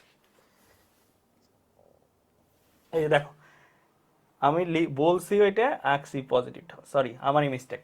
আচ্ছা দেখো, তো এফ সমান সমান মাইনাস কে এক্স, ঠিক আছে? এফ সমান সমান মাইনাস কে এক্স। এখানে তোমার ঢালটা কত তুমি সম্পর্কটা দেখেই বুঝতে পারবা। ঢাল প্রথমে যাচাই করে নিবা Y equal to M X এর সাথে তুলনা করে। Y equal to M X এর সাথে তুলনা করো, তুলনা করলে দেখবা ঢালটা হচ্ছে কত? মাইনাস কে, তাই না? মাইনাস কে। তো তোমার বুঝতেই পারছো ঢাল মাইনাস, ঢাল যদি মাইনাস হয়, নেগেটিভ ঢাল, নেগেটিভ ঢালের গ্রাফ কি শেপের হয়? নেগেটিভ ঢালের গ্রাফ হচ্ছে এই রকম শেপের, তাই না? এর মূল বিন্দুগামী এরকম শেপের যদি আঁকো, মূল বিন্দুগামী এরকম শেপের রাখলে তোমার গ্রাফটা হবে এই রকম। ঠিক আছে? গ্রাফটা হবে এই রকম। তো গ্রাফটা আসলে এইটা, এইটা হচ্ছে তোমার গ্রাফ। তো যেখানে এইটা হচ্ছে কি তোমার এফ, এটা হচ্ছে কি তোমার এক্স। আবার একই ভাবে এ এর ক্ষেত্রেও এইটা তোমার সম্পর্ক আসছে এ আর এক্স এর, এ আর এক্স এর এটা যদি সম্পর্ক আসে, তাহলে এ ইকুয়াল টু কত? Minus K by M X. Y equal to M X এর সাথে তুলনা করো, Y equal to M X এর সাথে যদি তুলনা করো, তাহলে দেখবা এইটার এক্স এর সহগ হচ্ছে এম, আর এইটার এক্স এর সহগ হচ্ছে মাইনাস কে বাই এম। দেখাই যাচ্ছে ঢালের ভ্যালুটা হচ্ছে মাইনাস, ঢাল ইকুয়াল টু কত? Minus K by M. তো মাইনাস কে বাই এম যদি হয়, তাহলে আমার এখানে এটা কি এ, এটা হচ্ছে আমার এক্স। আমি এখন ঢালটা যখন মাইনাস আঁকবো, ঢাল মাইনাসের মানে কি, যে এখানে লিখে রাখছি এরকম শেপের হবে। এরকম শেপের হলে কি এইরকম। ঠিক আছে? তো আমারই এখানে মিস্টেক হয়েছে, এর জন্যই মনে হয় অনেকের ঝামেলা হয়েছিল। ঠিক আছে? ক্লিয়ার? বোঝা গেছে? হ্যাঁ, আরেকটা ভাবে হইতো যে মাইনাস এক্স যদি দাও, এখানে যদি মাইনাস এক্স দাও, তাহলে ডান দিককে আমরা প্লাস ধরে নিয়ে মাইনাস সাইন ধরছি, ওভাবেও হইতো। ঠিক আছে মাহফুজুর রহমান? হ্যাঁ ওভাবে হতো। ঠিক আছে? ক্লিয়ার? Okay fine. তাহলে চলো এখন আমরা, আমার মনে হয় এই ম্যাথটা, সামনের ম্যাথটা করার উপযোগী হব। সামনের ম্যাথটা আমরা এখন করতে পারবো। ঠিক আছে? তো চলো সামনের ম্যাথটা আমরা এখন করি। তাই এটা তো দেখাইলামই। হ্যাঁ, আচ্ছা, তো তারপর এটা যদি দেখি, এই ম্যাথটা তুলে ফেলো তো সবাই, এই ম্যাথটা তোলো, বলছিলাম এটা একটা ভালো ম্যাথ, তুলে ফেলো, এটা তোলা হলে বলবা।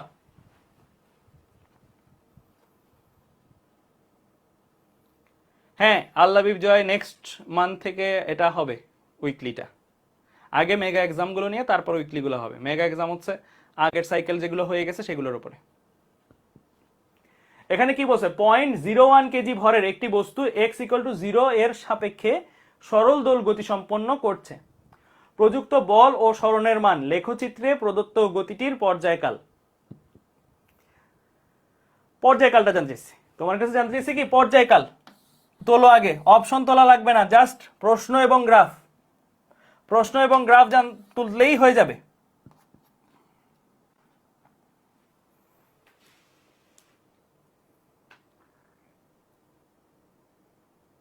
তুলছো? ওকে, তো দেখো এখানে আমার কি দেওয়া আছে, ভর দেওয়া আছে, ভর মিন্স এম দেওয়া আছে, x=0 সাপেক্ষে দোল গতি সম্পন্ন করছে, এটা তেমন একটা ইম্পর্টেন্ট বা জরুরি লাইন না। প্রযুক্ত বল ও সরণের মান লেখচিত্রে প্রদত্ত, ঠিক আছে, গতিটার পর্যায়কাল কত, ঠিক আছে। তো দেখো আমরা টি এর সম্পর্ক জানি, টি এর সম্পর্ক কি, টি ইকুয়াল টু, এই যে একটু আগে দেখলাম, যদি ভর দেওয়া থাকে তাহলে আমার টি এর সম্পর্ক হচ্ছে T equal to twice pi √m/k, এরকম একটা সম্পর্ক আমরা জানি। আমি যদি কোনোভাবে এম আর কে কে বের করতে পারি তাহলেই কাজ হয়ে গেল। এম তো দেওয়াই আছে, এম নিয়ে চিন্তা নেই, তার মানে আমার বাকি রইল কে কে বের করা। কে কে যদি বের করতে পারি তাহলেই আমি জানি সরল দোল গতি সম্পন্ন কণার আমরা পর্যায়কালটাকে বের করে ফেলতে পারবো, তাই না?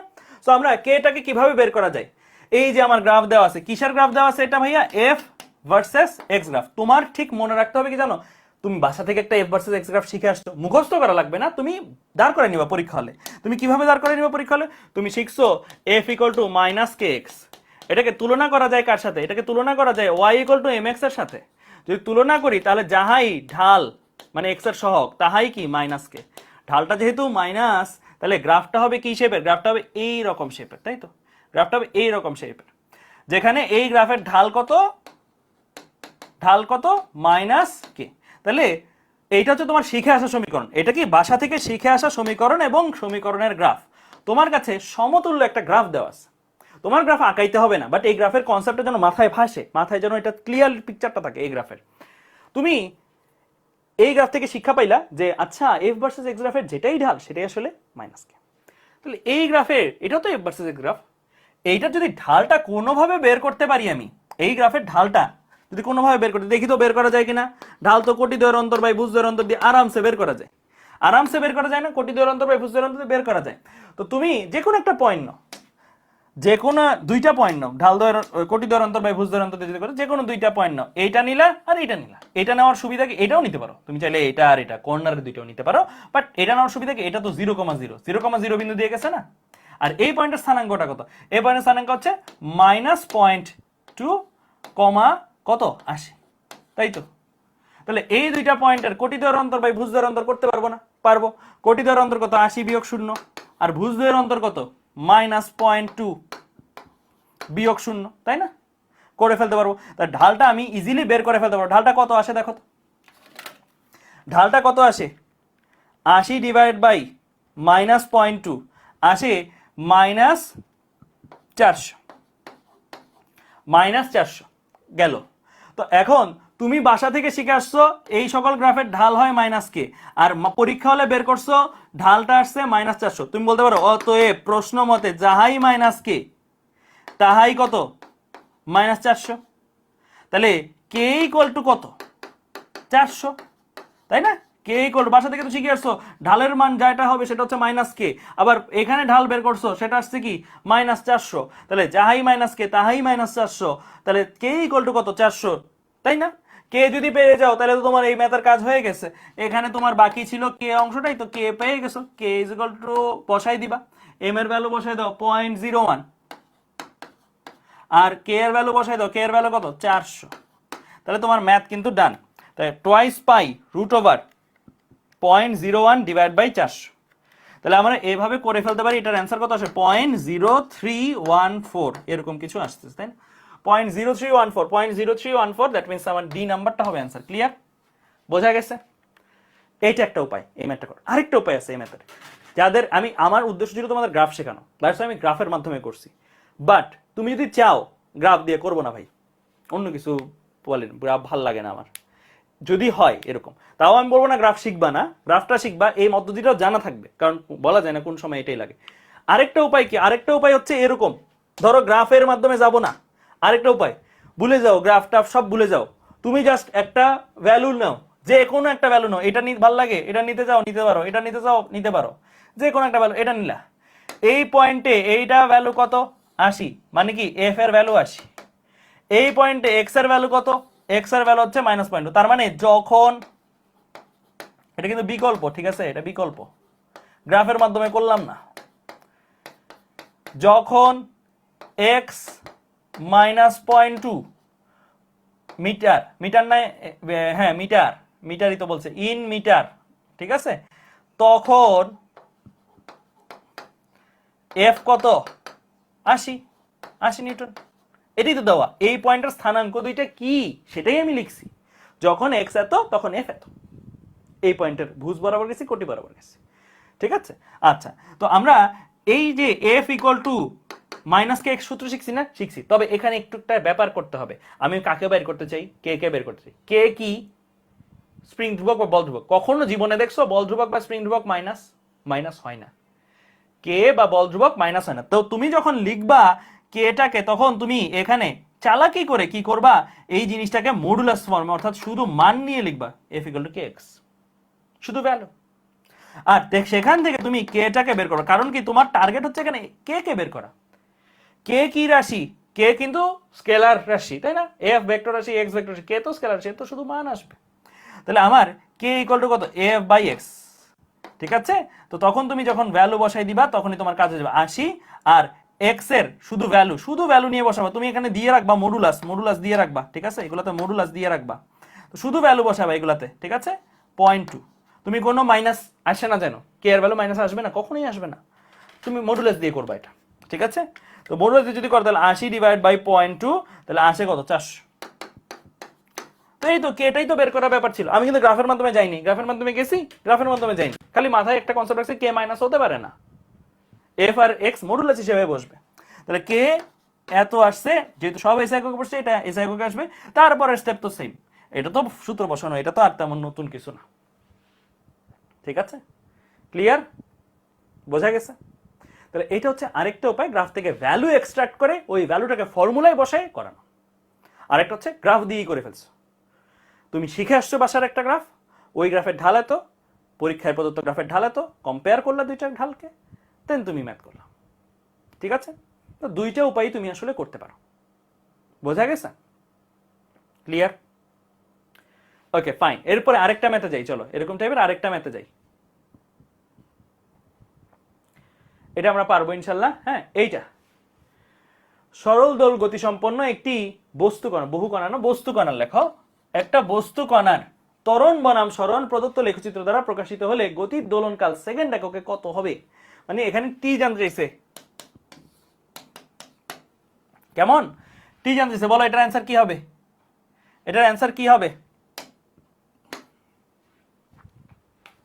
চিন্তা করে বলো, ত্বরণ বনাম সরণ গ্রাফ,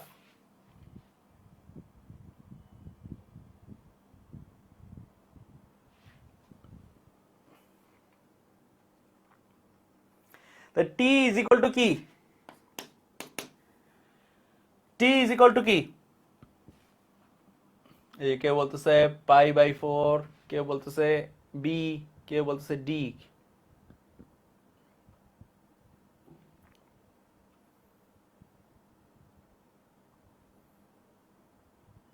দেখো টি ইজ ইকুয়াল টু কি, twice pi root over K by M না, তো তোমার কি কোনোভাবে কে আর এম যদি জানো তাহলে কিন্তু কাজ শেষ, তাই না, জব ডান, কে আর এম জানলেই জব ডান।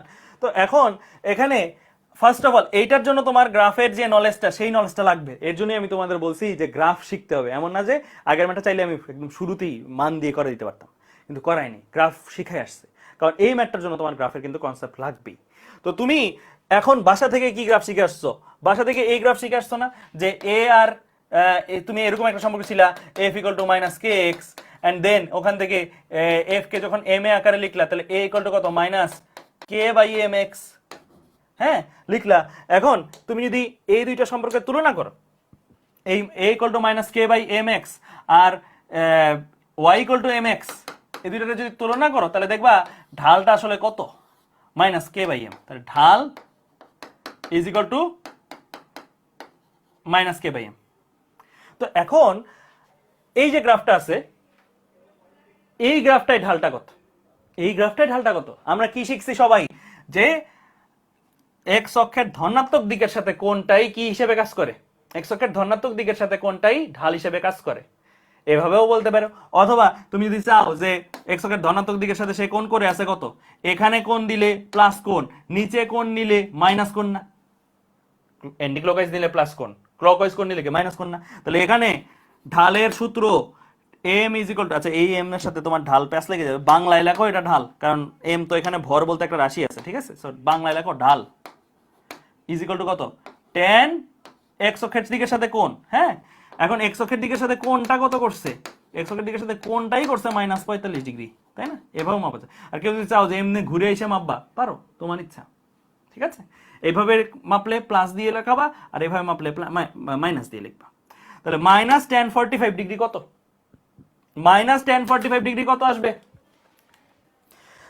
তাহলে আমরা কিন্তু এই জিনিসগুলা, এই যে কনসেপ্টগুলো কিন্তু ভালো জানা লাগবে, যে ঢালের কনসেপ্টগুলো, ঠিক আছে। তো এটা -1 আসবে, তাই না, ঢাল ইকুয়াল টু -1 আসলো, ঠিক আছে। তাহলে আমরা গ্রাফ থেকে যে শিখে আসছি সেটা কি মাইনাস কে বাই এম, আর পরীক্ষা হলের দেওয়া গ্রাফটাতে, প্রদত্ত গ্রাফটাতে পাইছি কি ঢাল ইকুয়াল টু -1। অতএব প্রশ্ন মতে যাহাই -1 তাহাই কি মাইনাস কে বাই এম। তাহলে 1 ইজ ইকুয়াল টু কি, শুধু কে বাই এম। তাহলে 1 ইজ ইকুয়াল টু কি কে বাই এম। তাহলে আমার এই যে এখানে যে 2 পাই আছে, 2 পাই তো 2 পাই এর মতন থাকবে, আর root over K by m, k by M এর জায়গায় 1 বসাই দিছি, কে বাই এম টার জায়গায় কি বসাই দিছি ভাইয়া, 1 বসাই দিছি। তাহলে আমার এটার অ্যান্সার আসবে শুধু 2 পাই। বুঝছো। তো এই যে দুইটা ম্যাথ ব্যাক টু ব্যাক দেখাইলাম, একটাতে দেখাইলাম যে গ্রাফ ছাড়া সম্ভব না, আরেকটা দেখাইলাম গ্রাফ ছাড়াও সম্ভব, ঠিক আছে। ক্লিয়ার, বোঝা গেছে, বুঝছো।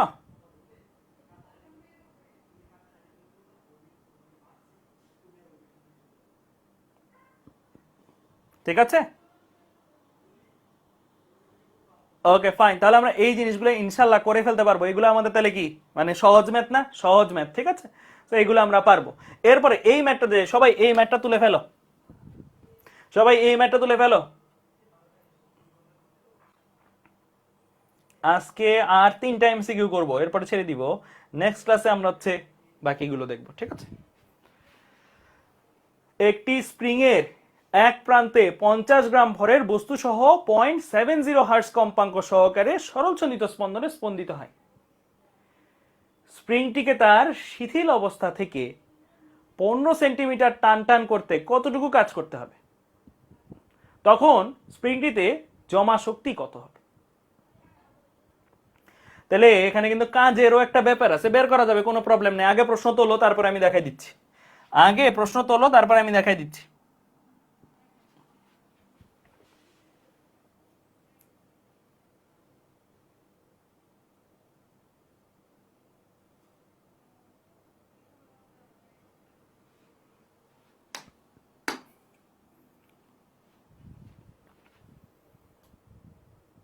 তাহলে এখানে কি দেওয়া আছে, একটা স্প্রিং এর এক প্রান্তে 50 গ্রাম ভরের বস্তু সহ, তাহলে এম দেওয়া আছে, ভর পাচ্ছ তুমি 0.70 হার্টজ কম্পাঙ্ক সহকারে, 0.70 হার্টজ কম্পাঙ্ক মানে এফ দেওয়া আছে। সরল চলিত স্পন্দনে স্পন্দিত স্প্রিং তার শিথিল অবস্থা থেকে 15 সেন্টিমিটার টান টান করতে, 15 সেন্টিমিটার টান টান, দ্যাট মিন্স এক্স এর ভ্যালু দেওয়া আছে। কতটুকু কাজ করতে হবে, কতটুকু কাজ করতে হবে, দ্যাট মিন্স তোমার কাছে ডাব্লিউ এর ভ্যালু জানতে চাইছে। তখন স্প্রিংটিতে কত শক্তি জমা হবে সেটাও জানতে চাইছে, ঠিক আছে। গতি স্থিতি শক্তিকে আমরা ইপি দিয়ে প্রকাশ করি, তাই না, স্থিতি শক্তিকে, ঠিক আছে। ক্লিয়ার। আচ্ছা, এই যে একটা স্প্রিং, এই স্প্রিংটাকে আমরা কি করব, টান টান করব 15 সেন্টিমিটার। এই যে এটা তার সাম্য অবস্থা ধরে নাও, সাম্য অবস্থা থেকে আমি তাকে কি করব 15 সেন্টিমিটার দূরে এই জায়গায় নিয়ে আসবো, ঠিক আছে, এই জায়গায় নিয়ে আসবো। কত কাজ করতেছে জানতে চাইছে। তো আমরা কি কাজ শক্তি ক্ষমতা অধ্যায়ে এরকম একটা ফর্মুলা পড়ছি, এরকম একটা ফর্মুলা পড়ছি W is equal to half k x square পড়ছিলাম, যেখানে এক্স হচ্ছে সাম্য অবস্থান থেকে কতটুকু সরাইলাম, কে হচ্ছে বল ধ্রুবক, তাহলে ডাব্লিউ হচ্ছে কৃতকাজ। তো এই ফর্মুলাটাতেই আসলে কাজ হয়ে যাবে, কারণ স্প্রিং এর ক্ষেত্রে তো কৃতকাজ জানতে চাইছে। এখানে ব্যাপার হলো কে কি দেওয়া আছে সরাসরি না, কে দেওয়া নেই, কেটা বের করতে হবে, তাই না? তো আমরা এই যে আজকের ক্লাসের একটা ফর্মুলা পড়ছি, k by m is equal to কি ওমেগা স্কোয়ার, পড়ছি না একটা জিনিস পড়ছি, এখান থেকে কে কে আমরা কি এটা লিখতে পারি এম ওমেগা স্কোয়ার লেখা যায়। এখন এটা লিখে লাভ কি, ওমেগা যে জিনিসটা আছে সেই ওমেগা আর এম কিন্তু তোমার কাছে আছে ডিরেক্টলি না হলেও ইনডিরেক্টলি। এম তো প্রথমত কত 50 গ্রাম, 50 গ্রাম মানে কি 50/1000 কেজি, ঠিক আছে? আর ওমেগা যে জিনিসটা আছে ওমেগা ইজ ইকুয়াল টু কত 2 পাই এফ, তাই না? তো এফ তো দেওয়াই আছে, 2 পাই ইন্টু 0.7, বাস এইটুকু রাখলেই কিন্তু কাজ হয়ে যায়। তো 2 পাই ইন্টু 0.7 দেখো কত আসে, টোয়াইস পাই ইন্টু 0.7 আসে 4.39 radian per second, 4.39 radian per second. আর ওমেগা স্কোয়ার তার মানে এটার স্কোয়ার, আর এটা কত 50/1000, তাহলে 50/1000 ইন্টু 4.39 স্কোয়ার, বাস এইটা করলেই কিন্তু কাজ মোটামুটি ডান।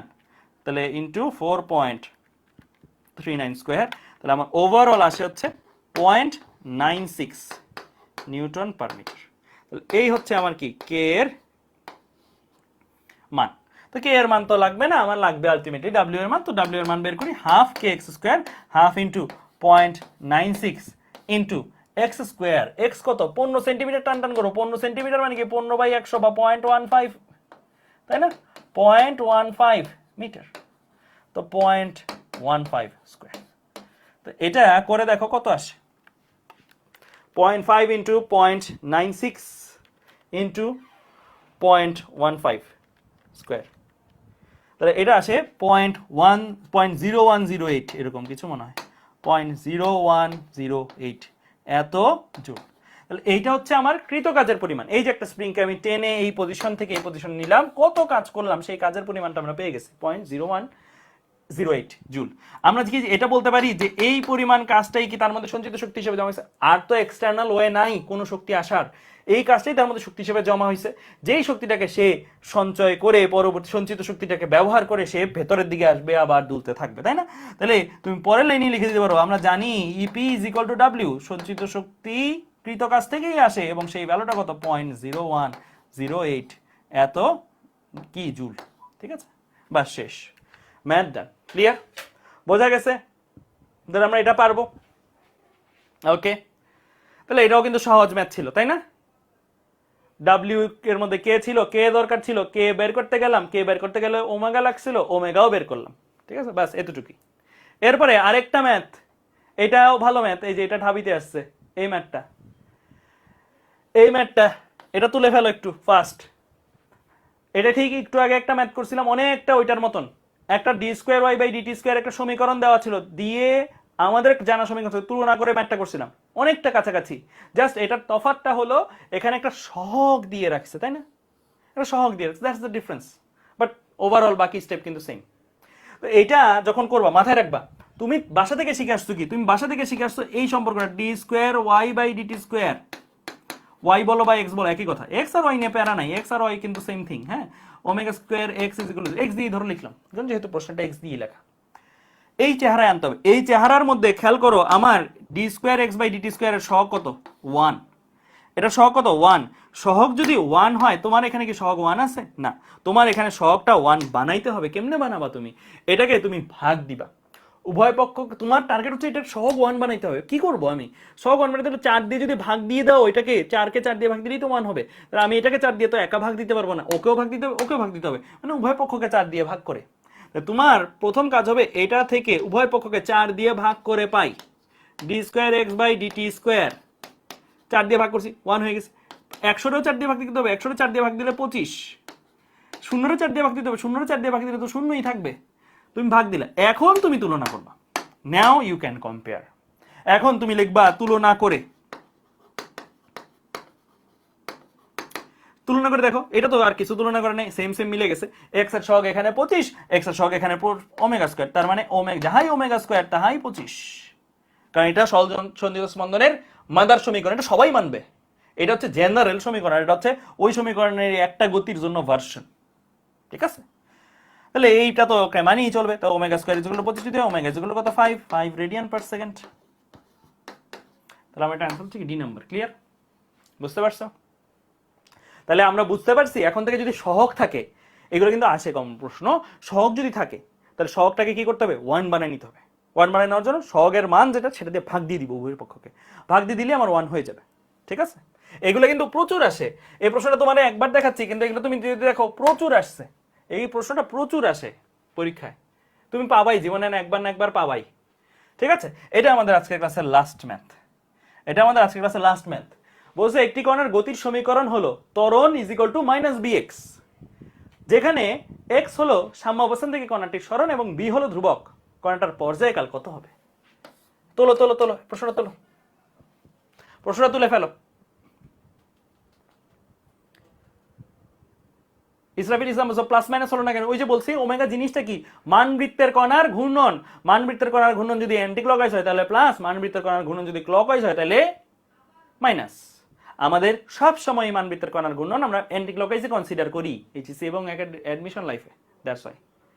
ঠিক আছে, আচ্ছা তো দেখো এখানে বলছে ত্বরণ ইজ ইকুয়াল টু, মানে ত্বরণ মানে কি a is equal to minus bx, এইটা বলছে। তুমি বাসা থেকে কি শিখে আসছো? তুমি বাসা থেকে কি শিখে আসছো? ত্বরণ জিনিসটা কি বাসা থেকে শিখে আসছো f equal to minus kx। তারপরে শিখে আসছো f কে যদি m এ লেখো m is equal to minus kx, তারপরে a ইজ ইকুয়াল টু কত মাইনাস k বাই mx, তাই না? বাসা থেকে তুমি এটা শিখে আসছো। অথবা এটাও বলতে পারো k minus K by m k কি বা কি লেখা যায় মাইনাস ওমেগা স্কোয়ার, রাইট? এভাবেও লিখতে পারো, তাই না? তাহলে বাসা থেকে তুমি এটা শিখে আসছো কে বাই এম যেহেতু ওমেগা স্কোয়ার। তাহলে তোমার কাছে এই যে জিনিসটা দেওয়া আছে তুলনা করো। আমি কিন্তু এক একটা ম্যাথ ইচ্ছা করি এক এক ভাবে করাচ্ছি। ওই আগেরটা কিন্তু মাইনাস কে বাই এম দিয়ে করাইছি, ওমেগা দিয়ে করাইনি, আর এটা ওমেগা দিয়ে করাচ্ছি ইচ্ছা করে, যেন তুমি মানে ব্রেনটা নাচে তোমার, এন্ড তুমি ওই ম্যাথ এইভাবেও ওই ম্যাথটা করতে পারো, আর ওইভাবে ওই ম্যাথটার ভাবেও এটা করতে পারো। যাই হোক, আমি বাসা থেকে এটা শিখে আসছি, বাসা থেকে এটা আমি মুখস্থ করে আসছি, শিখে আসছি। যদি মুখস্থ নাও করে থাকো এভাবে তো আমার মতন ধাপে ধাপে বানাইতে পারবা, পারবা না? পারবা। তো এইটা হচ্ছে প্রদত্ত, আর এটা হচ্ছে আমরা জানি, আনি বা আমরা জানি, তাই না? তাহলে আমরা জানি কি a equal two omega square minus omega square x. তাহলে আমি বলতে পারি তুলনা করে, এই চ্যাপ্টারে খালি তুলনার খেলা, হ্যাঁ খালি দেখবা তুলনা করতেছি, কথায় কথায় তুলনা করতেছি। হ্যাঁ, তো ওমেগা ইজ ইকুয়াল টু কত? Omega is equal to root over B. ঠিক আছে, ওমেগা ইজ ইকুয়াল টু কত? Root over B. এখন তুমি omega is equal to root over B আসছে, তো ওমেগাকে ভাঙায় কি লেখা যায়? 2 পাই বাই টি লেখা যায় না? 2 pi by T is equal to root over B. তাহলে টি ইজ ইকুয়াল টু কত? টি ইজ ইকুয়াল টু কত? 2 pi divide by root B. ঠিক আছে, 2 pi divide by root B, তাহলে অ্যান্সার হচ্ছে বি নাম্বার। দেখছো, আমি কিন্তু চাইলে এটা দিয়ে করে দিতে পারতাম, তুলনা করতে পারতাম না? তাহলে k by m is equal to আসতো বি, তো T equal to twice by root over m by k, ওখান দিয়েও করতে পারতাম। এই যে একটু আগের ম্যাথটা করছি না অমনে, এই যে একটা গ্রাফের ম্যাথ ছিল এ ভার্সেস এক্স গ্রাফ, এটা ওইভাবে করতে পারতাম। ঠিক আছে, তোমার কাজ হচ্ছে এইটা যেভাবে করছি সেটা ওইভাবে করা যায় কিনা, এবং ওইটা যেভাবে করছি সেটা ওইভাবে করা যায়, এগুলো চিন্তা করা। এই চিন্তা করলে তোমার মাথাটা মানে ক্লিয়ার হবে, যত এগুলো চিন্তা করো তত মাথাটা ব্রেনটা ক্লিয়ার হয়ে যাবে আর কি। ঠিক আছে, এই চ্যাপ্টার নিয়ে। ঠিক আছে, তো এই তো মোটামুটি আমাদের আজকের ক্লাসের যা যা পড়ানোর পার্ট ছিল সেগুলো, এগুলো কিন্তু অ্যাডমিশনের কোশ্চেন, এগুলো কিন্তু অ্যাডমিশন মনে হয় অ্যাডমিশনের কোশ্চেন, এগুলো প্রিলি কোশ্চেন, মানে মুহূর্তে পেরে যাবে ইনশাআল্লাহ। পটেনশিয়াল বুয়েটিয়ানের এক্সাম দিছো কয়জন এখান থেকে? পটেনশিয়াল বুয়েটিয়ানের এক্সাম দিছো কয়জন? মোটামুটি দেওয়া উচিত, ভালোই হয়েছে দিছো। রেজাল্ট কিন্তু দিয়ে দিব, রেজাল্টটা মঙ্গলবারে দিব, মঙ্গলবারে ইনশাল্লাহ রেজাল্টটা পেয়ে যাবা তোমরা, আশা করি মঙ্গলবারে রাতের মধ্যেই দিয়ে দেওয়ার প্ল্যান আছে। যতটুকু দেখলাম 24 ব্যাচ থেকে কিন্তু ভালো করছে অনেকে, 24 ব্যাচ থেকে 300 প্লাস অনেকে পাইছে নাম্বার, তো মোটামুটি 24 ব্যাচেও কিন্তু তুখোর লেভেলে আছে। আর এমনিতে ওভারঅল হাইস্ট হচ্ছে 390, নটরডেমের একটা ছেলে পাইছে 23 ব্যাচের, 400-র মধ্যে 390 পাইছে। ও নটরডেমের আধিপত্য বেশি ছিল টপ 10-এ, 23 ব্যাচের কথা বলতেছি। 24 ব্যাচে ফার্স্ট যে এসেছে তার কলেজটা ঠিক খেয়াল নাই, ঠিক আছে, ওকে ফাইন। ঠিক আছে, তাহলে আমরা আজকে এ পর্যন্তই রাখি। আল্লাহ হাফেজ তাহলে তোমাদের সবাইকে। অ্যান্ড আজকে আর কোনো কোশ্চেন নিব না, আজকে কিউএনএ করবো না। আমরা কোশ্চেন নিব হচ্ছে আরো কয়েকটা পড়াইনি, কারণ তোমরা আজকে যে প্রশ্নটা বলবা সেই প্রশ্নটা পরের ক্লাসে উত্তর আছে আমি প্রিটি মাচ শিওর। কারণ এটা আমি বললাম তো মানবৃত্ত বা এইগুলো জিনিসগুলো পরের ক্লাসে যাওয়ার পর তোমার একদম ক্লিয়ার হবে। ঠিক আছে, ওকে, আল্লাহ হাফেজ তাহলে তোমাদের সবাইকে, ধন্যবাদ।